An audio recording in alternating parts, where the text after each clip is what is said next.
তোমাদেরকে আন্তরিক শুভেচ্ছা ও স্বাগত জানাচ্ছি আজকের ফিনান্স ব্যাংকিং ও বীমা সি ইউনিট এমসিকিউ এবং রিটেন ক্লাসে। তোমরা যারা ঢাকা বিশ্ববিদ্যালয়ের প্রিপারেশন নিচ্ছ তাদের ক্ষেত্রে আজকের ক্লাসটি যেমন গুরুত্বপূর্ণ, পাশাপাশি আমরা যারা রাজশাহী বিশ্ববিদ্যালয়ে পড়ার স্বপ্ন দেখছি তাদেরও কিন্তু ফিনান্স ব্যাংকিং ও বীমা এই কোর্সটি রয়েছে। তো তোমাদের এই যে এই দুটি বিশ্ববিদ্যালয়ের রিটেন এবং এমসিকিউ দুটি বিষয়ের উপর আজকে আমরা ক্লাস নিব। আমাদের ক্লাসটি হবে 60 মার্কের এমসিকিউ এবং পাশাপাশি আমরা 40 মার্কের রিটেনও দেখবো ফিনান্স ব্যাংকিং ও বীমার উপর। তো তোমরা যারা শিক্ষার্থী যারা আছো, যারা জয়েন করেছো, তোমরা চাইলে তোমাদের যে বন্ধুরা এবছর বিশ্ববিদ্যালয়ে ভর্তি ইচ্ছুক শিক্ষার্থী আছে এবং সি ইউনিটের প্রিপারেশন নিচ্ছে তাদেরকে চাইলে মেনশন করতে পারো এবং চাইলে শেয়ার করতে পারো। এছাড়াও স্কুল অফ এক্সেলেন্স কিন্তু তোমাদের যে কোনো সমস্যায় পাশে রয়েছে। তোমরা যে কোনো ধরনের প্রবলেম হলে আমাদের কমেন্টে জানাতে পারো। আজকের ক্লাস সংক্রান্ত যে কোনো প্রশ্ন থাকলেও কমেন্টে জানাতে পারো, আমি যথাসম্ভব আমাদের পক্ষ থেকে সলভ করে দেওয়ার চেষ্টা করবো ইনশাল্লাহ। তো চলো আমরা আর কথা না বাড়িয়ে আমাদের ক্লাসটি এখানে শুরু করি। আমাদের প্রথম যে এমসিকিউ রয়েছে, 3/10 নিট 30 এই শর্তের ক্ষেত্রে নগদ বাট্টার হার কত? নগদ বাট্টার হার কত? তাহলে তোমাদেরকে সর্বপ্রথম এই শর্তটি তোমাদেরকে বুঝতে হবে। এখন এই শর্তটি আসলে কি বোঝাচ্ছে দেখো, 3/10 তার মানে 10, এখানে নিচে যে 10 রয়েছে, অর্থাৎ এই যে 3/10 লেখা হয়েছে, এই যে নিচে যে 10 রয়েছে এটি হচ্ছে 10 দিন, আর উপরে যে 3 রয়েছে এটি হচ্ছে বাট্টার হার। এটি হচ্ছে বাট্টার হার। তাহলে বাট্টা বা ডিসকাউন্টের হার হচ্ছে উপরেরটি, আর যে নিচে রয়েছে এটি হচ্ছে 10 দিন। তাহলে কেউ যদি 10 দিনের ভিতর পরিশোধ করে তাকে 3% বাট্টা বা ডিসকাউন্ট দেওয়া হবে, এই শর্তটি দ্বারা এটি বোঝাচ্ছে। এরপরে রয়েছে নিট 30। এখন এই নিট 30 মানে তোমাকে সর্বোচ্চ 30 দিন সময় রয়েছে যার মধ্যে তোমাকে সম্পূর্ণ টাকা পরিশোধ করতে হবে। অর্থাৎ এই শর্তটাকে যদি আমরা পুরোপুরি বুঝতে চাই তাহলে আমাদেরকে বুঝতে হবে 10 দিনের ভিতর আমরা পরিশোধ করলে 3% বাট্টা পাবো। অন্যদিকে 10 দিন ওভার হয়ে গেলে এর পরবর্তী 20 দিন বা টোটাল 30 দিনের ভিতর আমরা পুরা টাকা পরিশোধ করতে পারবো, সেক্ষেত্রে কোনো বাট্টা পাবো না। এখন আমাদেরকে জিজ্ঞাসা করেছে বাট্টার হার কত, এখানে রয়েছে 3, তাহলে 3% হচ্ছে এই 10 দিনের ভিতর পরিশোধ করলে আমাদের বাট্টার হার, যেটির অ্যান্সার হবে ডি। যেটির অ্যান্সার হবে কি? ডি। তাহলে এই প্রশ্নের অ্যান্সার হবে ডি। তোমরা যারা ক্লাসটি করছো তারা অ্যান্সার দেওয়ার চেষ্টা করবা, তোমরা যারা আজকের ক্লাসটি করছো তারা অ্যান্সার করার চেষ্টা করবা। এরপর দেখো 2, জনাব বাবু 2/10 নিট 30 শর্তে আলিয়া ট্রেডার্সের নিকট হতে 1 লক্ষ টাকার মাল ক্রয় করে। তাহলে এই যে নিকট থেকে বললো তার মানে আমরা বুঝলাম যে এটি বাকিতে ক্রয়। এখন বাট্টার সময়ের মধ্যে পরিশোধ করা হলে বাট্টার পরিমাণ কত? আমি পূর্বের ম্যাট্রিক করানোর সময় তোমাদেরকে বলেছি যে 10 দিন, এখানে যেটি রয়েছে এটি হচ্ছে 10। তাহলে 10 দিনের ভিতর যদি এই শর্তে পরিশোধ করে সেক্ষেত্রে সে 2% বাট্টা পাবে।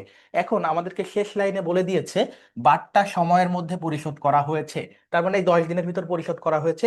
এখন সেই ব্যক্তি 2% বাট্টা পাবে, সে ব্যক্তি 2% বাট্টা পাবে যেহেতু নির্ধারিত সময়ের ভিতর পরিশোধ করেছে। এখন তাহলে আমাদের মোট বাকিতে ক্রয় কত বা নিট বাকিতে ক্রয় কত? 1 লক্ষ টাকা।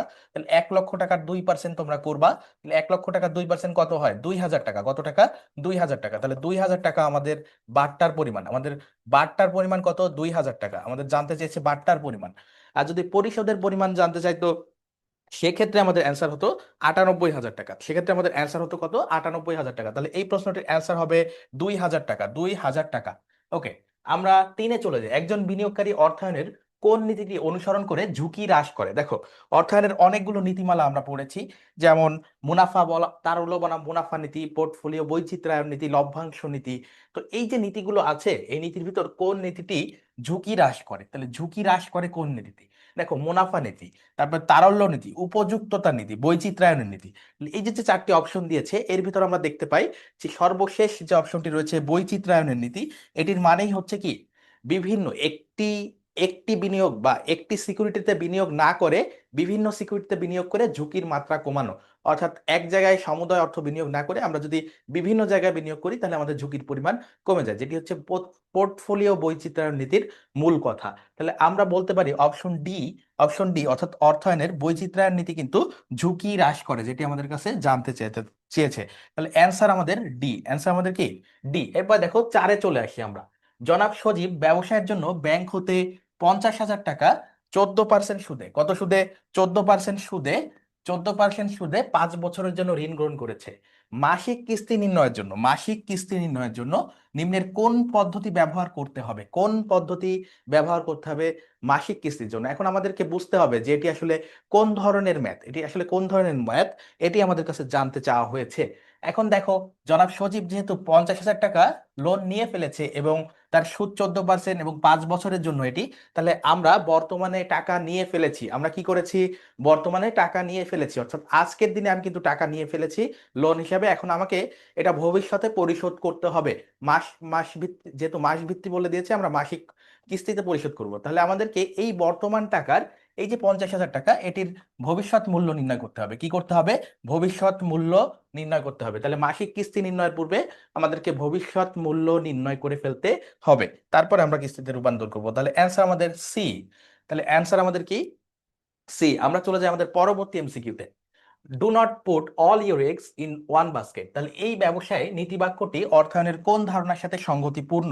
তা দেখো, একটি কথা বলেছে, do not put all your eggs in one basket. তাহলে যদি দেখো, এর বাংলা মিনিং যদি তোমরা করো যে এক জায়গায় বা একই জিনিসে তোমরা হচ্ছে সমগ্র ডিম বা একই জমিতে রেখো না, এর মানে আমরা যদি অর্থায়নের ভাষায় বলি যে আমরা আমাদের যাবতীয় বিনিয়োগ একটি সিকিউরিটি না করি, এই কথাটা বোঝাচ্ছে। তাহলে do not put all your eggs in one basket মানে কি? আমরা আমাদের যাবতীয় অর্থ যেন একটি সিকিউরিটি বা একটি বিনিয়োগে অর্থায়ন না করে দিই। আমাদেরকে কি করতে হবে? বিভিন্ন বিভিন্ন ক্যাটাগরিতে ভাগ করতে হবে। ধরো তুমি সাধারণ শেয়ার কিনলা, অগ্রাধিকার শেয়ার কিনলা, ঋণপত্র কিনতে পারো। তো এই যে বিভিন্ন সেক্টরে ভাগ করতে হবে, তাহলে আমাদের কি হবে? তাহলে আমাদের এক জায়গায় সমুদায় অর্থ বিনিয়োগ হলো না, বরং কি করলাম? আমরা বিভিন্ন জায়গায় করলাম, এতে আমাদের ঝুঁকির পরিমাণ হ্রাস পাবে। যেটি কোন নীতির কথা বলছিলাম একটু আগে? পোর্টফোলিও বৈচিত্র্যায়ন নীতি। একটু আগে কি বলতেছিলাম? পোর্টফোলিও বৈচিত্র্যায়ন নীতির মূল কথা। তাহলে এটিও আমাদের পোর্টফোলিও বৈচিত্র্যায়ন নীতিকে সমর্থন করে, যেটি অপশন বি তে রয়েছে। এরপর ছয়ে চলে আসি, আমরা ছয়ে চলে আসি। ব্যবসায়িক ঋণের সর্বোচ্চ মেয়াদ কত? দেখো, ব্যবসায়িক ঋণের সর্বোচ্চ মেয়াদ কত এটি জানতে চাওয়া আছে। সর্বোচ্চ মেয়াদ কত? এখন আমাদেরকে বুঝতে হবে এই যে ব্যবসায় ঋণ, এই যে ব্যবসায় ঋণ কথাটি বলতেছে, এটা আসলে স্বল্প মেয়াদি নাকি দীর্ঘমেয়াদী? এটি স্বল্প মেয়াদি, মধ্যমেয়াদী নাকি দীর্ঘমেয়াদী? তোমরা সবাই পড়েছো ব্যবসায়িক ঋণ। ব্যবসায়িক ঋণ আমরা যখন স্বল্প মেয়াদি, মধ্যমেয়াদী এবং দীর্ঘমেয়াদী অর্থায়ন পড়েছি, সেখানে অনেকগুলো উৎস থেকে আমরা অর্থ সংগ্রহ করতে পারি, এবং এই ব্যবসায়িক ঋণটা ছিল স্বল্প মেয়াদির ভিতর। কিসের ভিতর ছিল? স্বল্প মেয়াদি। তাহলে স্বল্প মেয়াদি ঋণ, ব্যবসায়িক ঋণ হচ্ছে স্বল্প মেয়াদি অর্থায়ন। কোন অর্থায়ন? স্বল্প মেয়াদি অর্থায়ন। আর স্বল্প মেয়াদি অর্থায়নের মেয়াদ তোমরা সবাই জানো যে সর্বোচ্চ 1 বছর। সর্বোচ্চ কত বছর? 1 বছর। সর্বোচ্চ 1 বছর। তাহলে সর্বোচ্চ মেয়াদ হচ্ছে আমাদের 1 বছর ব্যবসায়িক ঋণের, যেহেতু এটি একটি স্বল্প মেয়াদি ঋণ। তাহলে আমাদের অ্যান্সার হবে এ। এরপর দেখো, সাথে চলে যাই আমরা। নিম্নের কোন পদ্ধতিতে মূলধন ব্যয় তুলনা করে সিদ্ধান্ত গ্রহণ করা হয়? কোন পদ্ধতিতে মূলধন ব্যয় তুলনা করে সিদ্ধান্ত গ্রহণ করা হয়? তাহলে দেখো, মূলধন ব্যয় তুলনা করতে হবে, তাহলে কোন পদ্ধতিতে? আমরা যখন ডিসিশন নিই, এই যে এখানে এখানে মূলধন বাজেটিং এর কয়েকটি ডিসিশন দেওয়া আছে। পেব্যাক সময় একটা পদ্ধতি, গড় মুনাফার হার একটি পদ্ধতি, নিট বর্তমান মূল্য একটি পদ্ধতি, আন্ত আয়ের হার একটি পদ্ধতি। তাহলে পেব্যাক সময় আমরা কি করি? পেব্যাক সময় আমরা করি যে কোনটির কোনটির বছরের সংখ্যা কম বা কোনটিতে বিনিয়োগ করলে আমাদের অতি দ্রুত টাকা আমরা ফেরত পাবো, এটি দেখি আমরা পেব্যাক সময়। কিন্তু আমাদেরকে বলেছে মূলধন ব্যয়ের তুলনা, তাহলে এটি আমরা নিতে পারছি না। গড় মুনাফার হার, গড় মুনাফার হারে আমরা মূলত মুনাফার হারের সাথে তুলনা করি, মুনাফার হার কোনটির বেশি কোনটির কম। তাহলে এটাও আমাদের মূলধন ব্যয়ের সাথে তুলনা করি না। নিট বর্তমান মূল্যকে আমরা কি করি? নগদ আন্তঃপ্রবাহকে বর্তমান মূল্যে কনভার্ট করে তারপরে ডিসিশন নিই, এবং এক্ষেত্রে পজিটিভ গুলোকে আমরা গ্রহণ করি। কি করি? পজিটিভ গুলোকে গ্রহণ করি। আর এই যে দেখো, আয়ের হার, যেটাকে আমরা অন্যভাবে বললে কি বলি? IRR, internal rate of return. এক্ষেত্রে আমরা সবসময় দেখি কি, এটির ক্ষেত্রে আমরা মূলধন ব্যয়কে আমরা বলি কে। এটি যদি কে এর বড় হয়, সেক্ষেত্রে আমরা ডিসিশন নেই। সেক্ষেত্রে আমরা কি করি? ডিসিশন নেই। তাহলে IRR যদি কে এর চেয়ে বেশি হয়, যদি কে এর চেয়ে বেশি হয়, সেক্ষেত্রে আমরা সেই সিদ্ধান্তটি গ্রহণ করি। এবং এখানে দেখো, মূলধন ব্যয়, যে কে মানেই কিন্তু মূলধন ব্যয়, তাহলে মূলধন ব্যয়ের সাথে তুলনা করি আমরা মূলত আয়ের হারের পদ্ধতিতে। আয় হার পদ্ধতিতে। তাহলে এর কে মানে হচ্ছে মূলধন ব্যয়। তাহলে অ্যান্সার হবে আমাদের ডি। তাহলে এই প্রশ্নের অ্যান্সার হবে আমাদের ডি। এরপরে দেখো, বাংলাদেশের শেয়ার বাজারের লেনদেনে কোন পদ্ধতি ব্যবহার করা হয়? বাংলাদেশের শেয়ার বাজারের লেনদেনে কোন পদ্ধতি ব্যবহার করা হয়? তোমরা যারা ক্লাসটি দেখছো, তোমরা একটু অ্যান্সার করার ট্রাই করো। দেখো, বাংলাদেশের শেয়ার বাজারে কোন পদ্ধতি ব্যবহার করা হয়? বাংলাদেশের শেয়ার বাজারে কোন পদ্ধতি ব্যবহার করা হয়? দেখো, কল ওভার পদ্ধতি, তারপরে রয়েছে আমাদের অটোমেটেড অনলাইন পদ্ধতি, ট্রেডিং পোস্ট পদ্ধতি, জবিং পদ্ধতি। একটা সময় আমাদের কল ওভার পদ্ধতি এবং ট্রেডিং পোস্ট ছিল, কিন্তু এখন এখন আমাদের অটোমেটেড অনলাইন পদ্ধতিতে সবকিছু সেল করা হয় শেয়ার বাজারে। তাহলে শেয়ার বাজারে বর্তমানে সেল করা হয় সবকিছু অটোমেটেড অনলাইন পদ্ধতিতে। এরপরে দেখো, যে বাজারে শুধু বিনিয়োগকারীদের মধ্যে সিকিউরিটি লেনদেন হয়ে থাকে তাকে কি বলা হয়? প্রাথমিক বাজার, মাধ্যমিক বাজার, বন্ড বাজার, খোলা বাজার। তাহলে যে বাজারে শুধুমাত্র বিনিয়োগকারীদের মধ্যে, কাদের মধ্যে? বিনিয়োগকারীদের মধ্যে, শুধুমাত্র বিনিয়োগকারীরা শেয়ার ক্রয় বাজার, শেয়ার ক্রয় বিক্রয় করে। শেয়ার ক্রয় বিক্রয় করে কোন বাজারে? শুধুমাত্র বিনিয়োগকারীরা শেয়ার ক্রয় বিক্রয় করে কোন বাজারে? তা দেখো, বিনিয়োগকারীরা যখন শেয়ার ক্রয় বিক্রয় করে তারা কিন্তু মাধ্যমিক বাজারে করে। কোন বাজারে? মাধ্যমিক বাজারে। তারা কিন্তু মাধ্যমিক বাজারে নিজেদের মধ্যে শেয়ার কেনা বেচা করে। এরপরে দেখো, নিম্নের কোনটি কেন্দ্রীয় ব্যাংকের কাজ নয়? তাহলে কেন্দ্রীয় ব্যাংক, বাংলাদেশের কেন্দ্রীয় ব্যাংক বাংলাদেশ ব্যাংক, তোমরা সবাই জানো। এবং এই যে বাংলাদেশ ব্যাংক, বাংলাদেশ ব্যাংকের কাজ কি, বা যে কোনো দেশের কেন্দ্রীয় ব্যাংকের আসলে কাজ কি সেটি জানতে চাইনি, বরং তোমাদের কাছে জানতে চেয়েছে কোনটি কাজ নয়। তা দেখো, এই যে মুদ্রা ইস্যু, মুদ্রা ইস্যু করা কি প্রত্যেকটি কেন্দ্রীয় ব্যাংকের কাজ। এরপর দেখো, ঋণ নিয়ন্ত্রণ করা, দেশের অর্থনৈতিক বাজারে ঋণ নিয়ন্ত্রণের কাজ করে কেন্দ্রীয় ব্যাংক। এরপর দেখো, ঋণ আমানত সৃষ্টি করা। এখন দেখো, এই যে আমানত সংগ্রহ কে করে? আমানত সংগ্রহ কিন্তু কেন্দ্রীয় ব্যাংক করে না, আমানত সংগ্রহ করে দেশের বাণিজ্যিক ব্যাংকগুলো। কারা করে? বাণিজ্যিক ব্যাংকগুলো করে মূলত আমানত সংগ্রহের কাজ। তাহলে এই যে আমানত সংগ্রহ, এই আমানত সংগ্রহ, এরপরে আমানত থেকে কি করে? ঋণ আমানত সৃষ্টি করে, মানে ঋণ দেওয়ার কাজ করে। এবং এক্ষেত্রে এই যে আমাদের ক্রেডিট মাল্টিপ্লেয়ার আছে, সিএম, ক্রেডিট মাল্টিপ্লায়ার, এটা আমরা দেখবো দ্বিতীয় পত্রের যখন এমসিকিউ গুলো আসবে কেন্দ্রীয় ব্যাংকের অধ্যায়, তখন আমরা দেখবো। তাহলে এই যে সিএম এর কাজ কারা করে? বাণিজ্যিক ব্যাংক। তাহলে এই যে বাণিজ্যিক ব্যাংক আমানতের মাধ্যমে ঋণ আমানতের যে সৃষ্টি করে, কয়েক গুণ বৃদ্ধি করে, সেটা হচ্ছে কারা করে? বাণিজ্যিক ব্যাংক, যেটি কেন্দ্রীয় ব্যাংক কিন্তু করতে পারে না। তাহলে এই যে ঋণ আমানত সৃষ্টির কাজ কে করে? বাণিজ্যিক ব্যাংক। কে করে? বাণিজ্যিক ব্যাংক। তাহলে এটি আমাদের কেন্দ্রীয় ব্যাংকের কাজ নয়, কেন্দ্রীয় ব্যাংকের কাজ নয়। তাহলে অপশন সি তে যেটি রয়েছে সেটি হচ্ছে আমাদের কেন্দ্রীয় ব্যাংকের কাজ নয়। মুদ্রা বাজার নিয়ন্ত্রণের কাজ মূলত বাংলাদেশ ব্যাংক বা কেন্দ্রীয় ব্যাংকের। তাহলে সি হচ্ছে আমাদের অ্যান্সার। তাহলে এই প্রশ্নের অ্যান্সার হবে সি। এরপর দেখো, কোনটি বীমাযোগ্য স্বার্থের মূল উপাদান? বীমাযোগ্য স্বার্থ। তাহলে দেখো, বীমাযোগ্য স্বার্থের মূল উপাদান কি? বীমাযোগ্য স্বার্থের মূল উপাদান কি? তাহলে বীমাযোগ্য স্বার্থ কখন তোমার তৈরি হবে সেটি জানতে চেয়েছে। এখন দেখো, পাবলিক স্বার্থ, পাবলিক স্বার্থ মানে হচ্ছে জনসাধারণের স্বার্থ। আর্থিক স্বার্থ মানে তোমার ওই বীমাযোগ্য যে বীমার যে বিষয়বস্তু আছে সেটির সাথে তোমার আর্থিক কোনো বিষয় জড়িত কিনা। তাহলে আমরা যখন বীমা করি তখন মূলত এই যে আর্থিক স্বার্থের বিষয়টি মূলত মূল বিবেচ্য বিষয়। আমার যদি আর্থিক স্বার্থ থাকে বীমাকৃত বিষয়বস্তুর উপরে, তাহলে আমি ওই বিষয়বস্তুর উপর বীমা করতে পারবো। তাহলে বীমাযোগ্য স্বার্থ বলতে আর্থিক স্বার্থকেই মূলত বোঝানো হয়। তাহলে বীমাযোগ্য স্বার্থ বলতে কাকে বোঝানো হয়? আর্থিক স্বার্থকে বোঝানো হয়। এরপরের প্রশ্নে চলে আসি আমরা। 12, নিচের কোনটি কেন্দ্রীয় ব্যাংকের কাজ নয়? আবারও কেন্দ্রীয় ব্যাংকের কাজ নয় কোনটি সেটি জানতে চাওয়া হয়েছে। তাহলে আমরা দেখি, ব্যবসায় ঋণ প্রদান। ব্যবসায় ঋণ প্রদান কি কেন্দ্রীয় ব্যাংক করে আদৌ? কেন্দ্রীয় ব্যাংকের কাজ কি? কেন্দ্রীয় ব্যাংকের কাজ কি? আমরা একটু আগে তিনটি কাজ দেখলাম, এখানে আবার দেখো, মুদ্রা জারি করা, ঋণ নিয়ন্ত্রণ করা, ক্লিয়ারিং হাউস বা হচ্ছে আন্তঃব্যাংক লেনদেন। তাহলে ক্লিয়ারিং হাউস মানে কি? আন্তঃব্যাংক লেনদেন, আন্তঃব্যাংক লেনদেন, আন্তঃব্যাংক লেনদেনের কাজ করা হয় ক্লিয়ারিং হাউসে। ওকে। এখন দেখো, এই যে মুদ্রা ব্যবস্থা জারি করা, ঋণ নিয়ন্ত্রণ করা, এই তিনটি হচ্ছে কেন্দ্রীয় ব্যাংকের কাজ। আর ব্যবসায় ঋণ দেওয়ার কাজ হচ্ছে বাণিজ্যিক ব্যাংকের। তাহলে অ্যান্সার হবে আমাদের এ। অ্যান্সার কি হবে? এ। এরপর দেখো, বাংলাদেশে নন ব্যাংক আর্থিক প্রতিষ্ঠানের ব্যবসা পরিচালনার জন্য কোন প্রতিষ্ঠানের নিকট হতে লাইসেন্স নিতে হয়? তাহলে নন ব্যাংক আর্থিক প্রতিষ্ঠান, নন ব্যাংক আর্থিক প্রতিষ্ঠান, নন ব্যাংক আর্থিক প্রতিষ্ঠানের লাইসেন্স নিতে হয় কার কাছ থেকে? দেখো, নন ব্যাংক, নন ব্যাংক, নন ব্যাংক আর্থিক প্রতিষ্ঠান মানে নন ব্যাংক ফিনান্সিয়াল ইনস্টিটিউশন, নন ব্যাংক ফিনান্সিয়াল ইনস্টিটিউশন, যেটাকে এনবিএফআই বলে। কি বলে? এনবিএফআই। তাহলে এনবিএফআই এর ক্ষেত্রেও আমরা যেমন ব্যাংকগুলোর ক্ষেত্রে দেখি, বাণিজ্যিক ব্যাংকগুলো বা অন্যান্য যে বিশেষায়িত ব্যাংকগুলো আছে এগুলোর ক্ষেত্রে যেমন কেন্দ্রীয় ব্যাংক বা বাংলাদেশ ব্যাংকের অনুমোদন দিতে হয়, এই যে নন ব্যাংক আর্থিক প্রতিষ্ঠানের ক্ষেত্রেও অনুমোদন দেয় বাংলাদেশ ব্যাংক। তাহলে এই যে নন ব্যাংক হোক আর সাধারণ ব্যাংক হোক, দুটির ক্ষেত্রেই আমাদের কি হবে? বাংলাদেশ ব্যাংকের কাছ থেকে লাইসেন্স বা অনুমোদন নিতে হবে। ওকে। এরপর আমাদের পরবর্তী এমসিকিউ যেটি রয়েছে, নিচের কোনটি মুদ্রা বাজারের সিকিউরিটিজের মধ্যে পড়ে না? মুদ্রা বাজার, দেখো, মুদ্রা বাজার একটি হচ্ছে মুদ্রা বাজার, আরেকটি হচ্ছে কি? মূলধন বাজার। তাহলে মুদ্রা বাজারে হচ্ছে সবসময় স্বল্প মেয়াদি, স্বল্প মেয়াদি সিকিউরিটি ক্রয় বিক্রয় হয়, স্বল্প মেয়াদি সিকিউরিটি ক্রয় বিক্রয় হয়, স্বল্প মেয়াদি সিকিউরিটি ক্রয় বিক্রয় হয়। তাহলে মুদ্রা বাজারে কোন ধরনের সিকিউরিটি ক্রয় বিক্রয় হয়? স্বল্প মেয়াদি। আচ্ছা, এখন আমাদেরকে জানতে চেয়েছে কোনটি পড়ে না, তার মানে আমাদেরকে দীর্ঘমেয়াদী কোনটি সেটি বের করে দিতে হবে। এখন দেখো, ট্রেজারি বিল এটি একটি স্বল্প মেয়াদী, তাহলে এটি আওতাভুক্ত হয়। বাণিজ্যিক পত্র এটিও স্বল্প মেয়াদী। ব্যাংকের স্বীকৃতি পত্র এটিও স্বল্প মেয়াদী। কিন্তু এই যে যে বন্ড, শেষে দেখতেছো ট্রেজারি বন্ড, ট্রেজারি বন্ড হোক, ব্যবসায়ের ঋণপত্র হোক বা ডিবেঞ্চার হোক, এগুলো সবই আমি আর একটু লিখে দিই, ঋণপত্র বা হচ্ছে স্বাভাবিক বন্ড, ডিবেঞ্চার, এগুলো হচ্ছে মূলধন বাজারের নয়। তারপর সাধারণ শেয়ার বলতে পারে তোমাদেরকে, শেয়ার বলতে পারে, অগ্রাধিকার শেয়ার বলতে পারে, এগুলো কোনোটি কি মুদ্রা বাজারের অংশ নয়। তাহলে ট্রেজারি বন্ড হচ্ছে আমাদের মূলধন বাজারের অংশ। এছাড়াও আরো যে কয়েকটি নাম বললাম এগুলো সবই আমাদের মূলধন বাজারের অংশ। তাহলে এখানে আমি একটু লিখে দিই মূলধন বাজার, এখানে একটু লিখে দিই মূলধন বাজার বা ক্যাপিটাল মার্কেট। তাহলে এই যে ট্রেজারি বন্ড এটি হচ্ছে মূলধন বাজারের মধ্যে পড়ে, আমাদের মুদ্রা বাজারের মধ্যে পড়ে না।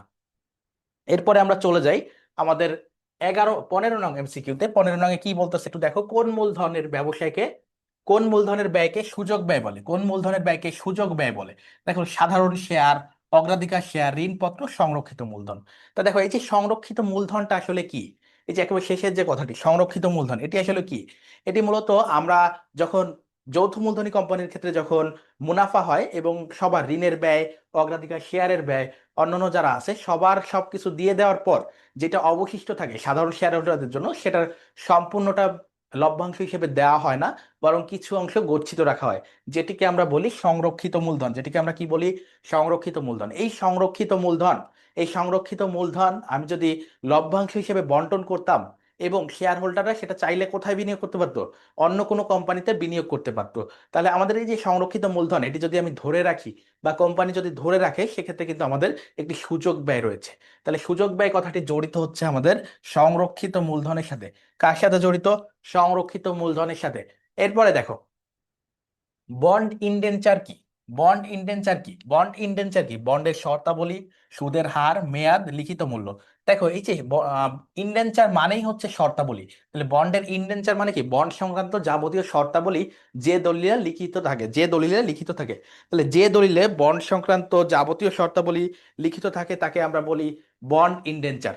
তাহলে যে দলিলে বন্ডের যাবতীয় শর্তাবলী লিখিত থাকে তাকে আমরা কি বলি? বন্ড ইনডেনচার। তাহলে যে দলিলে বন্ডের যাবতীয় শর্তাবলী লিখিত থাকে তাকে আমরা বলি বন্ড ইনডেনচার। তাহলে বন্ড ইনডেনচারের অ্যান্সার হবে অপশন এ। এরপরে দেখো বন্ডের সুদের হারকে আমরা বলি আই বলি, বন্ডের মেয়াদকে আমরা কি বলি? এন বলি, বন্ডের লিখিত মূল্যকে আমরা কি বলি? ফেস ভ্যালু বলি। তাহলে এইগুলো হচ্ছে INFB, কিন্তু বন্ডের শর্তাবলী হচ্ছে বন্ড ইনডেনচার। ওকে। এরপরে আমরা চলে আসি আমাদের পরবর্তী যে এমসিকিউ আছে, সুযোগ ব্যয় হ্রাস পেলে বিনিয়োগকারীদের প্রত্যাশিত আয়ের হারের কি হয়? তাহলে সুযোগ ব্যয়ের কারণে সুযোগ ব্যয় যদি হ্রাস পায়, তাহলে বিনিয়োগকারীদের প্রত্যাশিত আয়ের উপর কি প্রভাব হবে? তাহলে দেখো যখন সুযোগ ব্যয় হ্রাস পায় তখন বিনিয়োগকারীদের কাছে কি বিনিয়োগের সুযোগ কমে যায়। সুযোগ ব্যয় হ্রাস পাওয়া মানে কি? বিনিয়োগকারীদের আয়ের হারের সুযোগ কমে যাওয়া, তাহলে আয়ের হারের সুযোগ যদি কমে যায়, সেক্ষেত্রে কোনটি ঘটবে? আয়ের হারের সুযোগ কমে গেলে তাদের তাদের যে প্রত্যাশিত মুনাফা আছে সেটিও কিন্তু কমে যাবে। তোমার কাছে যদি বিনিয়োগের বিনিয়োগের যদি সুযোগ কম থাকে, সেক্ষেত্রে কিন্তু তোমার আয়ের আয়ের যে প্রত্যাশা সেটিও আস্তে আস্তে কমে যায়। এজন্য আমরা বলবো সুযোগ ব্যয় হ্রাস পেলে কি হয়? আয়ের হার কি হয়? হ্রাস পায়। ওকে। এরপরে আমরা আমাদের পরবর্তী 18 নং এমসিকিউতে চলে যাই। আর্থিক প্রতিষ্ঠান আইন কত সালে? দেখো আর্থিক প্রতিষ্ঠান আইন কত সালের?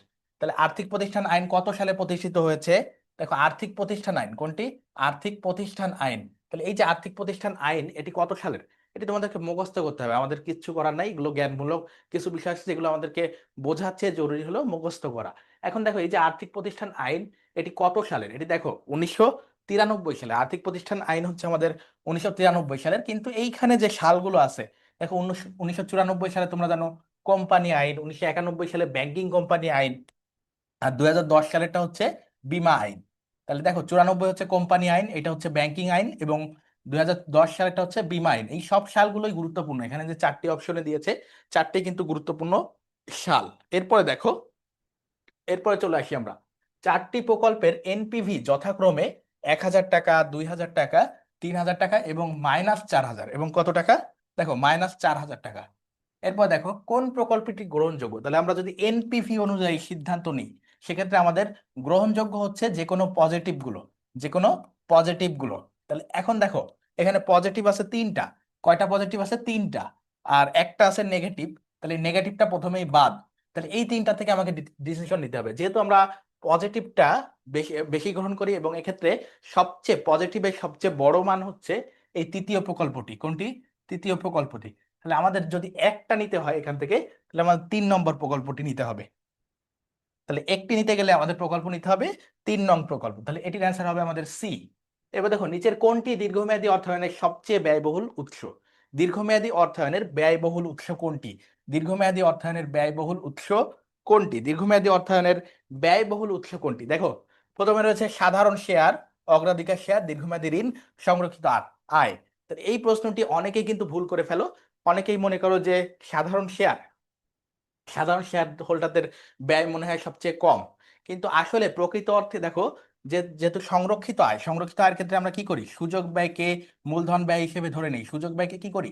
মূলধন ব্যয় হিসেবে ধরে নিই। ঋণের ক্ষেত্রে দেখো, ঋণের ক্ষেত্রে আমরা কর কর হ্রাসের একটা সুযোগ পাই, কর ব্যয় হ্রাসের একটা সুযোগ পাই।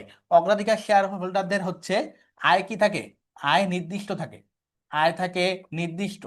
তাহলে আয় যদি নির্দিষ্ট থাকে আমরা আগে থেকেই জানতে পারি। কিন্তু সাধারণ শেয়ার হোল্ডারদের কি থাকে না?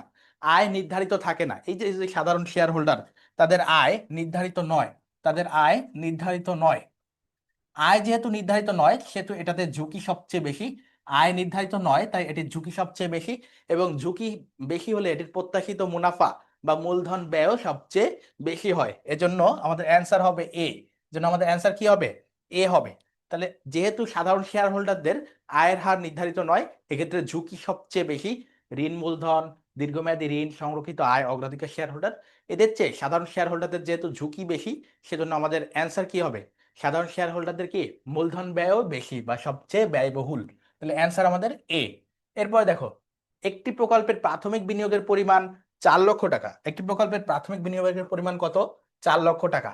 ভগ্নাবশেষ মূল্য 0 টাকা এবং গড় কর পরবর্তী মুনাফা হচ্ছে 1 লক্ষ টাকা। প্রকল্পটির গড় মুনাফার হার কি বের করতে বলছে?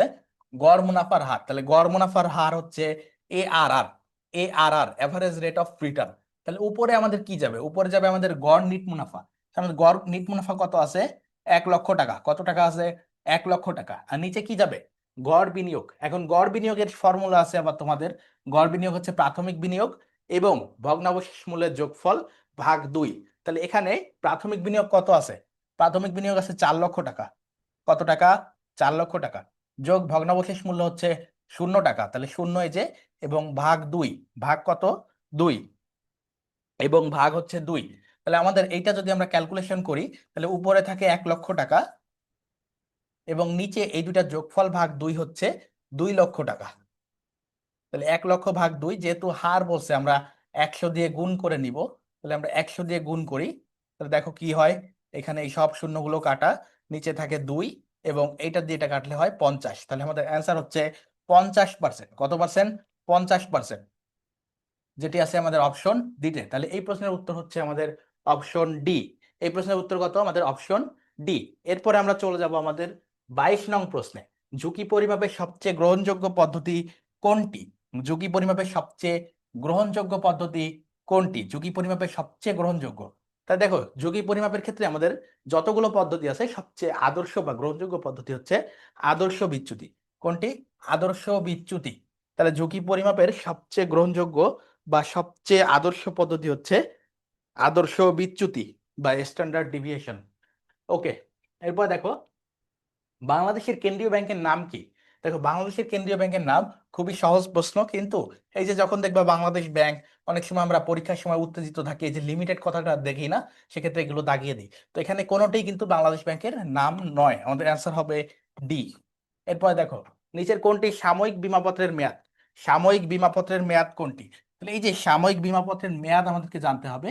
বীমাপত্র অনেক প্রকার আছে এবং কোনগুলোর মেয়াদ কতটুকু সেটা আমাদেরকে জানতে হবে। তাহলে সাময়িক বীমাপত্রের মেয়াদ কত? সাময়িক বীমাপত্রের মেয়াদ হচ্ছে 3 থেকে 5 বছর হয়ে থাকে। সাময়িক বীমাপত্রের মেয়াদ কত হয়ে থাকে? 3 থেকে 5 বছর। তাহলে অ্যান্সার হচ্ছে এ। সাময়িক বীমাপত্রের মেয়াদ কত? 3 থেকে 5 বছর।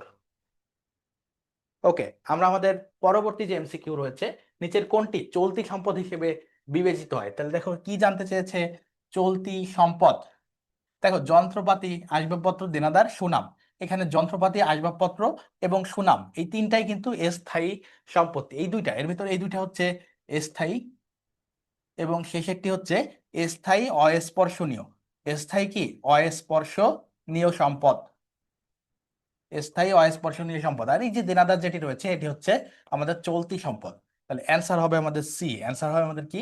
সি। এরপর দেখো, মূলধন বাজেটিং এর কোন পদ্ধতিতে অর্থের সময় মূল্য বিবেচনা করা হয় না? মূলধন বাজেটিং এর কোন পদ্ধতিতে?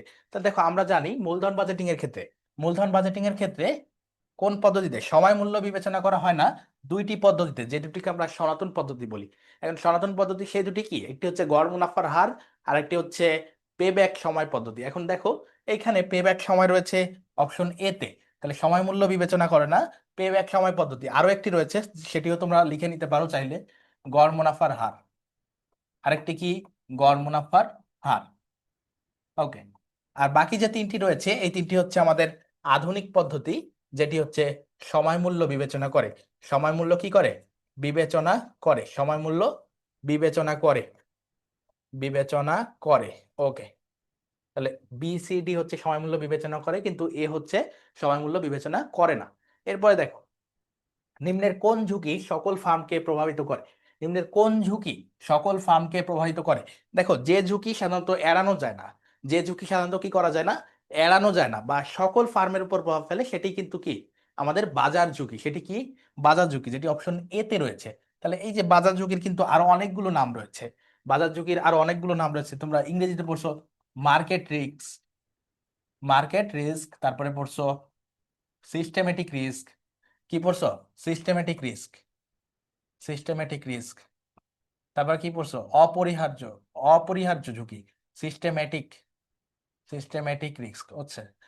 তারপরে পড়ছো যে unavoidable risk, unavoidable risk, unavoidable risk, unavoidable risk. তারপরে পড়ছো কি? অপরিহার্য ঝুঁকি, অপরিহার্য ঝুঁকি। তাহলে এই একটা জিনিসের নাম কিন্তু অনেকগুলো, অপরিহার্য ঝুঁকি। তাহলে এই একটা জিনিসের নাম কিন্তু অনেকগুলো। ওকে। আর বাদ বাকিগুলো দেখো, তারল্য ঝুঁকি, আমরা যখন তারল্য সংকটে পড়ি বা চাইবা মতো টাকা পরিশোধ করতে পারি না। তারপরে আর্থিক ঝুঁকি কি? যখন দায় পরিশোধের অক্ষমতা থেকে সৃষ্টি হয়। এবং কোম্পানি ঝুঁকি হচ্ছে কি? মার্কেট রিস্ক নয়, বরং এটি হচ্ছে নিয়ন্ত্রণযোগ্য, সংশ্লিষ্ট কোম্পানির সাথে জড়িত। এরপরে দেখো, সম্পদ সর্বাধিকরণে সম্পদের নির্দেশক কোনটি? সম্পদ সর্বাধিকরণ বলতে তোমাকে কি বোঝায় এটি জানতে চেয়েছে। তাহলে সম্পদ সর্বাধিকরণ বলতে কি বোঝায়? আমরা সবাই জানি বন্ড হচ্ছে একটি ঋণ, যেটি সম্পদ নয়। বন্ডের গত বছরের মূল্য, এটিও শেয়ার হোল্ডারদের কাছে সম্পদ নয়। শেয়ারের বর্তমান বাজার মূল্য, দেখো, সম্পদ সর্বাধিকরণ মানে হচ্ছে শেয়ারের বর্তমান বাজার মূল্য। এর কারণ হচ্ছে শেয়ারের বর্তমান বাজার মূল্য যদি বৃদ্ধি পায়, তাহলে শেয়ার হোল্ডারদের সম্পদ বৃদ্ধি পায়। তাহলে কি হয়? শেয়ার হোল্ডারদের সম্পদ বৃদ্ধি পায়। এজন্য সম্পদ সর্বাধিকরণ বলতে শেয়ারের বর্তমান বাজার মূল্যকে বিবেচনা করা হয়। এরপরে দেখো, ঋণ মূলধন ব্যবহারের সুবিধা কোনটি? তুমি যখন ঋণ মূলধন ব্যবহার করো, শেয়ার হোল্ডার বা সাধারণ শেয়ার অগ্রাধিকার শেয়ার থেকে না নিয়ে বা সংরক্ষিত আয় থেকে না নিয়ে, তখন কি হয়? আমরা পরোক্ষভাবে একটা সুবিধা পাই। যেমন এর পরের এক্সাম্পলটা আমরা দেখবো হয়তো। দেখো, যে হচ্ছে একটা ঋণ আমি 10% সুদে নিয়েছি, বা হচ্ছে আরো বেশি 15% সুদে নিয়েছি, এবং আমাদের একটা কর হার থাকে, সরকার নির্ধারিত একটি কর হার থাকে, এবং ওই করের যে ব্যয়টা হয় সেটির উপর আমাদেরকে কি দিতে হয় না? কর দিতে হয় না, সরকারকে আর পুনরায় কর দিতে হয় না। এজন্য ঋণ মূলধনের একটা পরোক্ষ সুবিধা হচ্ছে আয়কর হ্রাস। ঋণ মূলধনের একটি পরোক্ষ সুবিধা কি? কর হ্রাস বা আয়কর হ্রাস। তাহলে ঋণ মূলধনের একটি পরোক্ষ সুবিধা হচ্ছে কর হ্রাস। ওকে। বিনিয়োগকারীদের ন্যূনতম প্রত্যাশিত আয়ের হারকে কি বলা হয়? বিনিয়োগকারীদের ন্যূনতম, দেখো, ন্যূনতম, বিনিয়োগকারীদের ন্যূনতম প্রত্যাশিত আয়ের হার বা সর্বনিম্ন প্রত্যাশিত আয়ের হারকে কি বলি আমরা? মূলধন ব্যয় বলি। কি বলি? মূলধন ব্যয়। তাহলে বিনিয়োগকারীদের ন্যূনতম প্রত্যাশিত আয়ের হারকে কি বলা হয়? মূলধন ব্যয়। তাহলে বিনিয়োগকারীরা যে আয়, তাদের মূলধন বিনিয়োগ করে যে আয় প্রত্যাশা করে, সেটি হচ্ছে মূলধন ব্যয়। তাহলে বিনিয়োগকারীরা মূলধন বিনিয়োগ করে যে আয় প্রত্যাশা করে, সেটি হচ্ছে কি? সেটি হচ্ছে মূলধন ব্যয়। ওকে। এরপর দেখো, চলতি মূলধন ব্যবস্থাপনার কোন নীতিতে স্বল্প মেয়াদী দায় পরিশোধের ঝুঁকি বৃদ্ধি পায়? তাহলে স্বল্প মেয়াদী দায় পরিশোধের ঝুঁকি, যে স্বল্প মেয়াদী দায় পরিশোধের ঝুঁকি বৃদ্ধি পায় কোন চলতি মূলধন ব্যবস্থাপনায়? দেখো, আমরা যখন সমন্বয় করে করি তখন আমাদের দায় পরিশোধের অক্ষমতা তেমন একটা তৈরি হয় না। এরপরে দেখো, কঠোর নীতি কি, ঝুঁকি ও মুনাফা নীতি কি, রক্ষণশীল নীতি কি? রক্ষণশীল নীতিতে আমাদের দায় পরিশোধের কোনো সম্ভাবনাই নেই, কারণ আমাদের হাতে অতিরিক্ত মূলধন থাকে, অতিরিক্ত চলতি মূলধন থাকে। ঝুঁকি ও মুনাফা নীতিতে আমরা ঝুঁকি ও মুনাফা দুইটি সমন্বয় করি। আর কঠোর নীতি, যখন কঠোর নীতি গ্রহণ করা হয়, যখন কঠোর নীতি গ্রহণ করা হয় তখন মূলত কি হয়? তখন মূলত এমন টাইট বা হচ্ছে এমন কঠোর ভাবে আমরা চলতি মূলধনটাকে নিয়ে এমন ভাবে ব্যবস্থাপনা করি যেন হচ্ছে আমাদের হাতে তেমন কোনো টাকা থাকে না, হাতে তেমন কোনো অতিরিক্ত টাকা থাকে না, পুরাটাই বিনিয়োগ করে দেওয়া হয়। তাহলে এই যে পুরাটা যে বিনিয়োগ করে দিই, তখন আমরা কি করি, স্বল্পমেয়াদী দায় পরিশোধে ব্যর্থ হই। এজন্য আমাদেরকে বলে হচ্ছে কোন নীতিতে স্বল্পমেয়াদী দায় পরিশোধের ঝুঁকি সবচেয়ে বেশি, সেটি হচ্ছে কঠোর নীতি। কঠোর নীতি। এরপরে দেখো কাম্য মূলধন মিশ্রণে মূলধন ব্যয়ের প্রভাব কি। কাম্য মূলধন দেখো, কাম্য মূলধন বা অপটিমাম, কি বলতে পারো এটাকে, অপটিমাম, অপটিমাম, অপটিমাম, অপটিমাম মূলধনে কি হবে, অপটিমাম ক্যাপিটালে কি হয় মূলত। কাম্য মূলধনে দেখো মূলধন ব্যয় কি হয়, সর্বনিম্ন মাত্রায় থাকে। কাম্য মূলধনে কি হয়, মূলধন ব্যয় সর্বনিম্ন মাত্রায় থাকে। এখন এই কাম্য মূলধনটা আসলে কি, কাম্য মূলধন মানে হচ্ছে আমাদের যে যে মিশ্রণটা ব্যবহার করলে তুমি ঋণ মূলধন নিতে পারো, সাধারণ শেয়ার নিতে পারো, অগ্রাধিকার শেয়ার নিতে পারো, এটাকে এমন ভাবে মিক্স করতে হবে যেন কি হয়, তোমার ব্যয়টা সর্বনিম্ন পর্যায়ে থাকে, যেটিকে আমরা কাম্য মূলধন বলে থাকি। এরপর দেখো একটি প্রকল্পের নগদ প্রবাহ অন্য প্রকল্পের নগদ প্রবাহের সাথে সম্পর্কিত না হলে তাকে কি বলা হয়। তাহলে একটি প্রকল্পের নগদ প্রবাহ যদি অন্য প্রকল্পের সাথে কোনো সম্পর্ক না থাকে, সেক্ষেত্রে আমরা সেটিকে বলি স্বাধীন প্রকল্প বা ইন্ডিপেন্ডেন্ট প্রজেক্ট। তাহলে যদি একটি প্রকল্পের নগদ প্রবাহ অন্য প্রকল্পের সাথে কোনো সম্পর্ক না থাকে, সেটিকে আমরা কি বলবো, স্বাধীন প্রকল্প বা ইন্ডিপেন্ডেন্ট প্রজেক্ট। ওকে। মুদ্রাস্ফীতির কারণে যে ঝুঁকির সৃষ্টি হয় তাকে কি বলা হয়। দেখো মুদ্রাস্ফীতি মানে কি, মুদ্রাস্ফীতি মানে হচ্ছে মূল্য বৃদ্ধি বা মূল্য বৃদ্ধি পাওয়া। তাহলে মূল্য যখন বৃদ্ধি পায় তখন কোনটি ঘটে, মুদ্রাস্ফীতির ফলে কোনটি ঘটে, দেখো আর্থিক ঝুঁকি মানে দায় পরিশোধের অক্ষমতা, ব্যবসায়িক ঝুঁকি মানে পরিচালন ব্যয় মেটাতে না পারার অক্ষমতা, তারল্য ঝুঁকি মানে তাৎক্ষণিক কোনো পরিশোধ আসলে সেটি মেটাতে না পারার ক্ষমতা, এবং ক্রয় ক্ষমতা ঝুঁকি হয় হচ্ছে মূল্য বৃদ্ধির কারণে। ক্রয় ক্ষমতা ঝুঁকি কখন হয়, এই যে মুদ্রাস্ফীতি বা মূল্য বৃদ্ধির কারণে। ওকে। এরপরে দেখো আমাদের পরবর্তী যে এমসিকিউ রয়েছে, কোনটি ব্যাংকের সম্পদ, কোনটি ব্যাংকের সম্পদ, কোনটি ব্যাংকের সম্পদ। তাহলে দেখো ব্যাংকের নিকট কোনটি আসলে সম্পদ সেটি জানতে চাইছে। দেখো আমানত হচ্ছে আমরা ব্যাংকের কাছে রাখি, এটি আমাদের সম্পদ, কিন্তু ব্যাংকের জন্য এটি একটি দায়, এটি একটি কি, দায়, এটি একটি দায়। ওকে।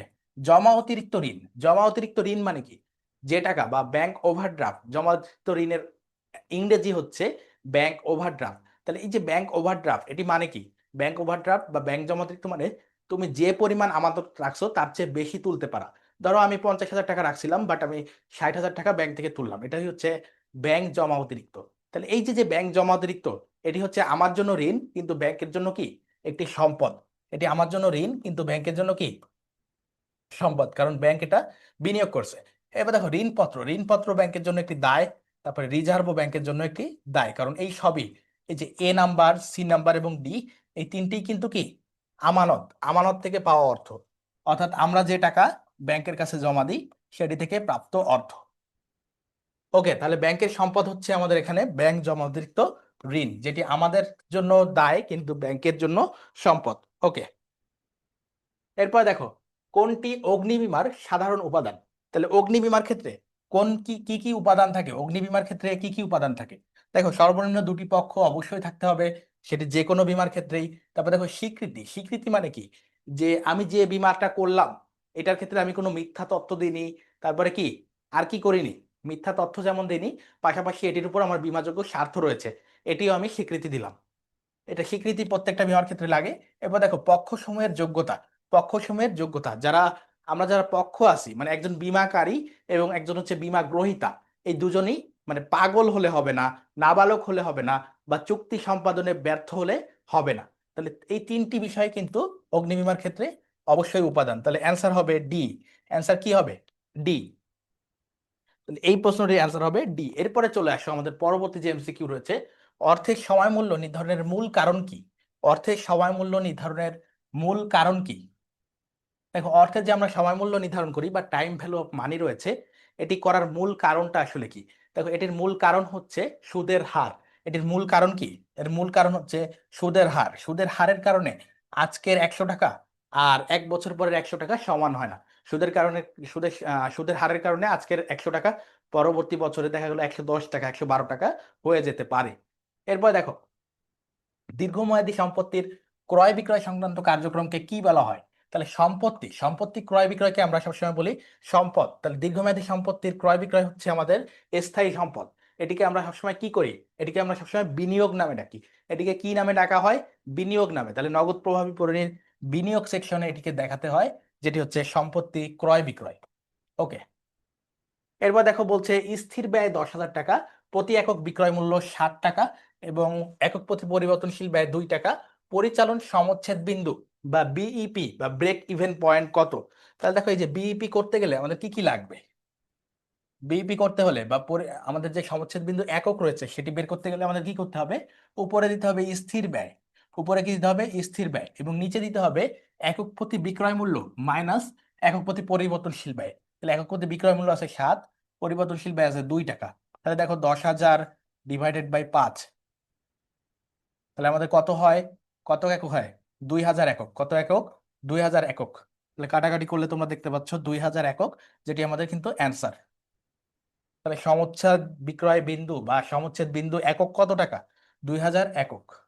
2,000 একক, টাকা নয় একক জানতে চেয়েছে, তো আমরা একক বের করবো এভাবে, উপরে দিব স্থির ব্যয় বা স্থায়ী ব্যয়, নিচে দিব একক প্রতি বিক্রয় মূল্য মাইনাস পরিবর্তনশীল ব্যয়। ওকে, এরপর দেখো নিচের কোনটিকে ডিপ ডিসকাউন্ট বলা হয়, ডিপ ডিসকাউন্ট বলা হয় কোনটিকে? তাহলে দেখো যেখানে ডিপ ডিসকাউন্ট মানে কি, সর্বোচ্চ ডিসকাউন্ট বা সর্বোচ্চ কম নেওয়া হয় কোনটিকে?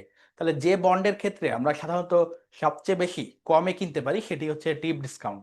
দেখো প্রথমে রয়েছে চিরস্থায়ী bond, I bond, zero coupon bond, junk bond. দেখো এই তিনটি, এ বি এবং ডি, এই তিনটির ক্ষেত্রে কিন্তু কি একটি আয়ের হার রয়েছে, আয়ের হার রয়েছে, অর্থাৎ আমরা একটি আয় পাবো। কিন্তু এই যে জিরো কুপন বন্ড, এখানে বলেই দেওয়া হচ্ছে কুপন বা আয়ের হার হচ্ছে জিরো, কুপন বা আয়ের হার কি জিরো, আয়ের হার হচ্ছে জিরো, আয়ের হার হচ্ছে জিরো। তাহলে এখানে আমরা কোনো কি পাবো না, সুদ বা আয়ের হার পাবো না। তো এটিকে আমরা সবসময় কিসে কিনি, সবচেয়ে বেশি ডিসকাউন্টে কিনি। এবং এই যে যে দুইটা ডিসকাউন্ট মূল্য এবং ফেস ভ্যালু, এই দুইটার পার্থক্যই হচ্ছে জিরো কুপন বন্ডের আয়। তাহলে এই যে জিরো কুপন বন্ডে সবসময় আমরা বেশি ডিসকাউন্ট পাই, এটিকে আমরা বলি যে এটিকে আমরা ডিপ ডিসকাউন্ট বলে থাকি এর জন্য।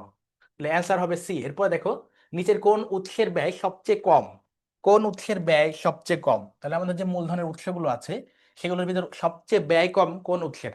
দেখো সাধারণ সংরক্ষিত আয় আমরা বলছি সুযোগ ব্যয়, সুযোগ ব্যয়।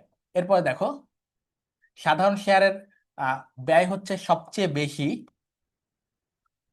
অগ্রাধিকার শেয়ারের ব্যয় হচ্ছে নির্ধারিত বা নির্দিষ্ট থাকে।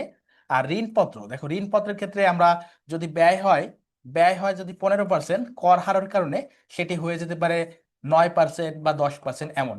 তাহলে এই যে ঋণপত্র বা ঋণ বা ব্যাংক ঋণ, এর যে কোনো ক্ষেত্রের ক্ষেত্রে কি হবে, উৎসের ব্যয় সবচেয়ে কম হবে। তাহলে আমাদের অ্যান্সার হবে ডি। এরপর দেখো করপূর্ব ঋণের ব্যয়, করপূর্ব ঋণের ব্যয় 10%। কত পার্সেন্ট, 10%। করের হার 40%। কর পরবর্তী ঋণের ব্যয় কত? তাহলে কর পূর্ব ঋণের ব্যয় 10%, করের হার 40%, কর পরবর্তী ঋণের ব্যয় কত? তাহলে আমাদের ঋণের ব্যয়, প্রকৃত ঋণের ব্যয় বা কর পরের কর বাদ দেওয়ার পর ঋণের ব্যয় জানতে চেয়েছে। তাহলে আমরা কি করব, এই যে 10% গুণ 10% গুণ কি করব, সূত্র হচ্ছে 1 বিয়োগ কর হার। তাহলে এখানে 1 বিয়োগ কর হার আছে 40%, যেটিকে আমরা লিখতে পারি 0.40 এই আকারে। ওকে, তাহলে দেখো 10% গুণ কত হয়, এখানে এটা 1 থেকে যদি 0.40 বিয়োগ করো তাহলে হয়ে যায় 0.60। ওকে, 10 দিয়ে 0.60কে গুণ করলে হয়ে যায় 6%। তাহলে এই যে যে 6%, 6% হচ্ছে আমাদের প্রকৃত ঋণের ব্যয়, যেটি হচ্ছে অপশন এ তে। এরপর দেখো হস্তান্তরযোগ্য দলিল আইন কত সালের, একটি জ্ঞানমূলক প্রশ্ন, তোমাদের মুখস্থ করতে হবে। হস্তান্তরযোগ্য দলিল আইন হচ্ছে 1881 সালের। কত সালের, 1881 সালের। এরপর দেখো অভ্যন্তরীণ অর্থায়নের উৎস কোনটি? অভ্যন্তরীণ অর্থায়ন মানে আমাদের নিজেদের অর্থায়ন, মানে নিজেদের যে তহবিল আছে এটি থেকে অর্থায়ন করা হয় কোনটি থেকে? তাহলে দেখো ব্যাংক ঋণ একটি বাহ্যিক উৎস, ব্যাংক ঋণ একটি বাহ্যিক উৎস। অবন্টিত মুনাফা এটির আরেক নাম হচ্ছে সংরক্ষিত মুনাফা। তাহলে যে মুনাফা আমরা হচ্ছে বন্টন না করে রেখে দিই সেটি হচ্ছে অবন্টিত বা সংরক্ষিত মুনাফা, এটি মূলত অভ্যন্তরীণ উৎস। এটি কি, এটি হচ্ছে একটি অভ্যন্তরীণ উৎস। ওকে, ব্যবসায় ঋণ, ব্যবসায় ঋণ বাহ্যিক, ক্ষুদ্র ঋণও বাহ্যিক, যে কোনো ধরনের ঋণই হচ্ছে বাহ্যিক। আমাদেরকে জানতে চেয়েছে অভ্যন্তরীণ উৎস কোনটি, যেটি অপশন বি তে রয়েছে, তাহলে অ্যান্সার হবে বি। এরপর দেখো বিনিয়োগ ও মুনাফার মধ্যে কি ধরনের সম্পর্ক বিদ্যমান? তাহলে তুমি যত বেশি বিনিয়োগ করবা তত কি পাবা, মুনাফা বা আয় তত বেশি পাবা। তুমি যদি 1 লক্ষ টাকা বিনিয়োগ করো, তুমি দেখা 10,000 টাকা আয় করতে পারবা। তুমি যদি 5 লক্ষ বিনিয়োগ করো, তুমি দেখা গেলো 50,000, 60,000 এমন আয় করতে পারবা। তো তোমার বিনিয়োগ যত বেশি হবে, আয় তত বেশি হবে, মুনাফা তত বেশি হবে। এজন্য এটির মধ্যে সম্পর্ক আমরা বলবো ধনাত্মক। কোন ধরনের সম্পর্ক? ধনাত্মক, যেটি অপশন এ তে রয়েছে। ব্যাংক তার শেয়ার বিক্রয় করে যে মূলধন সংগ্রহ করে তাকে কি বলে? ব্যাংক বা যে কোনো ধরনের কোম্পানি, শুধু ব্যাংক নয়, যে কোনো ধরনের কোম্পানি যদি শেয়ার বিক্রয় করে মূলধন সংগ্রহ করে, সেটিকে আমরা বলবো পরিশোধিত মূলধন। কি বলবো? পরিশোধিত মূলধন। তাহলে যে কোনো ধরনের যৌথ মূলধনী কোম্পানি শেয়ার বিক্রি করে যে মূলধন সংগ্রহ করে তাকে আমরা কি বলবো? পরিশোধিত মূলধন। ওকে। বীমাকৃত বিষয়বস্তুর নিরাপত্তা বিধানে অথবা স্বার্থ রক্ষার্থে বীমা গ্রহণকারীর পক্ষে যে ব্যয় হয়, তাহলে বীমাকৃত যে বিষয়বস্তু আছে, ধরো তুমি একটা অফিস, অফিসের বীমা করলা, বা একটা গোডাউন বা একটা গুদাম ঘরের বীমা করলা, বা একটা কারখানার বীমা করলা। এক্ষেত্রে এই যে বীমার ক্ষেত্রে বীমাকারী বা যে বীমা কোম্পানি আছে, সে অনেক সময় কি করতে পারে, এটা নিরাপত্তার জন্য। আর এখন ক্ষতি হইলে তো তার কি করতে হবে, তাকে ক্ষতিপূরণ দিতে হবে। তো সে সেক্ষেত্রে কি করতে পারে, যেন আগুন না লাগে বা অন্য ধরনের চুরি না হয়, তুমি যদি বীমা করো এইসব বিষয়বস্তু নিয়ে, তাহলে তার কি করতে হবে, সেটা নিরাপত্তাও সে চাইলে দিতে পারে, যেন তার ক্ষতি না হয়।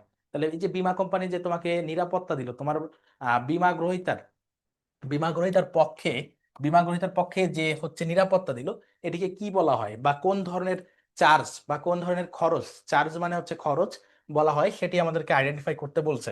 তাহলে প্রথমে দেখো স্যালভেজ চার্জেস, বিশেষ চার্জেস, আংশিক ক্ষতি এবং গচ্চা। তাহলে দেখো এই যে যে নিরাপত্তা বিধানে যে চার্জ বা যে খরচ হয়, সেটিকে আমরা মূলত বলি বিশেষ চার্জ। সেটিকে আমরা কি বলি? স্পেশাল বা বিশেষ চার্জেস বীমার ক্ষেত্রে। ওকে। এরপরে দেখো আমাদের পরবর্তী এমসিকিউ, কোনটি নৌ বীমা চুক্তির ব্যক্ত শর্তাবলীর মধ্যে পড়ে না?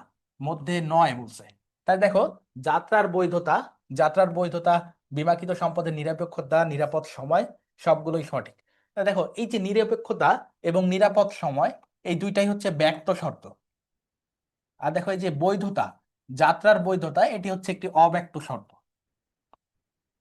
তাহলে অব্যক্ত মানে হচ্ছে এটি সরাসরি বলে দেওয়া হয় না, বরং পরোক্ষ শর্ত হচ্ছে যাত্রার বৈধতা। যাত্রার বৈধতা যে বীমা গ্রহীতা আছে তাকেই নিশ্চিত করতে হবে। ওকে, তাহলে অ্যান্সার হচ্ছে এ, অ্যান্সার হচ্ছে এ।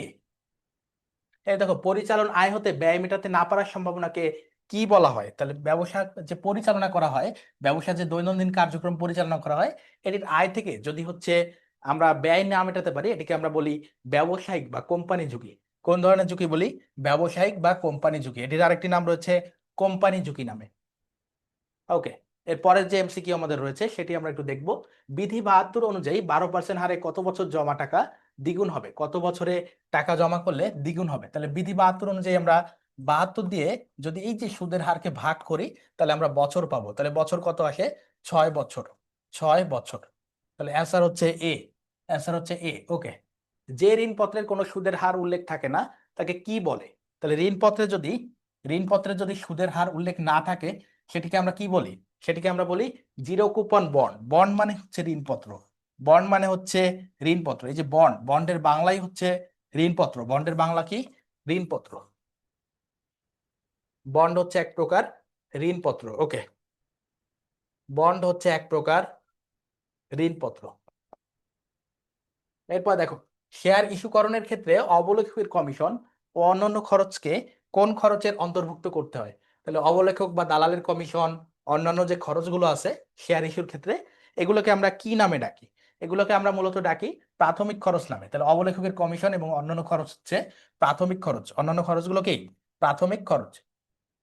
কোন নীতির মাধ্যমে একটি প্রকল্পের সাফল্যের সাথে অন্য প্রকল্পের ব্যর্থতার সমন্বয় করা হয়? তাহলে দেখো, একটি প্রকল্পে, একটি প্রকল্পে বিনিয়োগ করে ধরো তুমি লস করলা, তো এরকম তোমার 5টা প্রকল্প থাকলো, ধরো project A B C D E.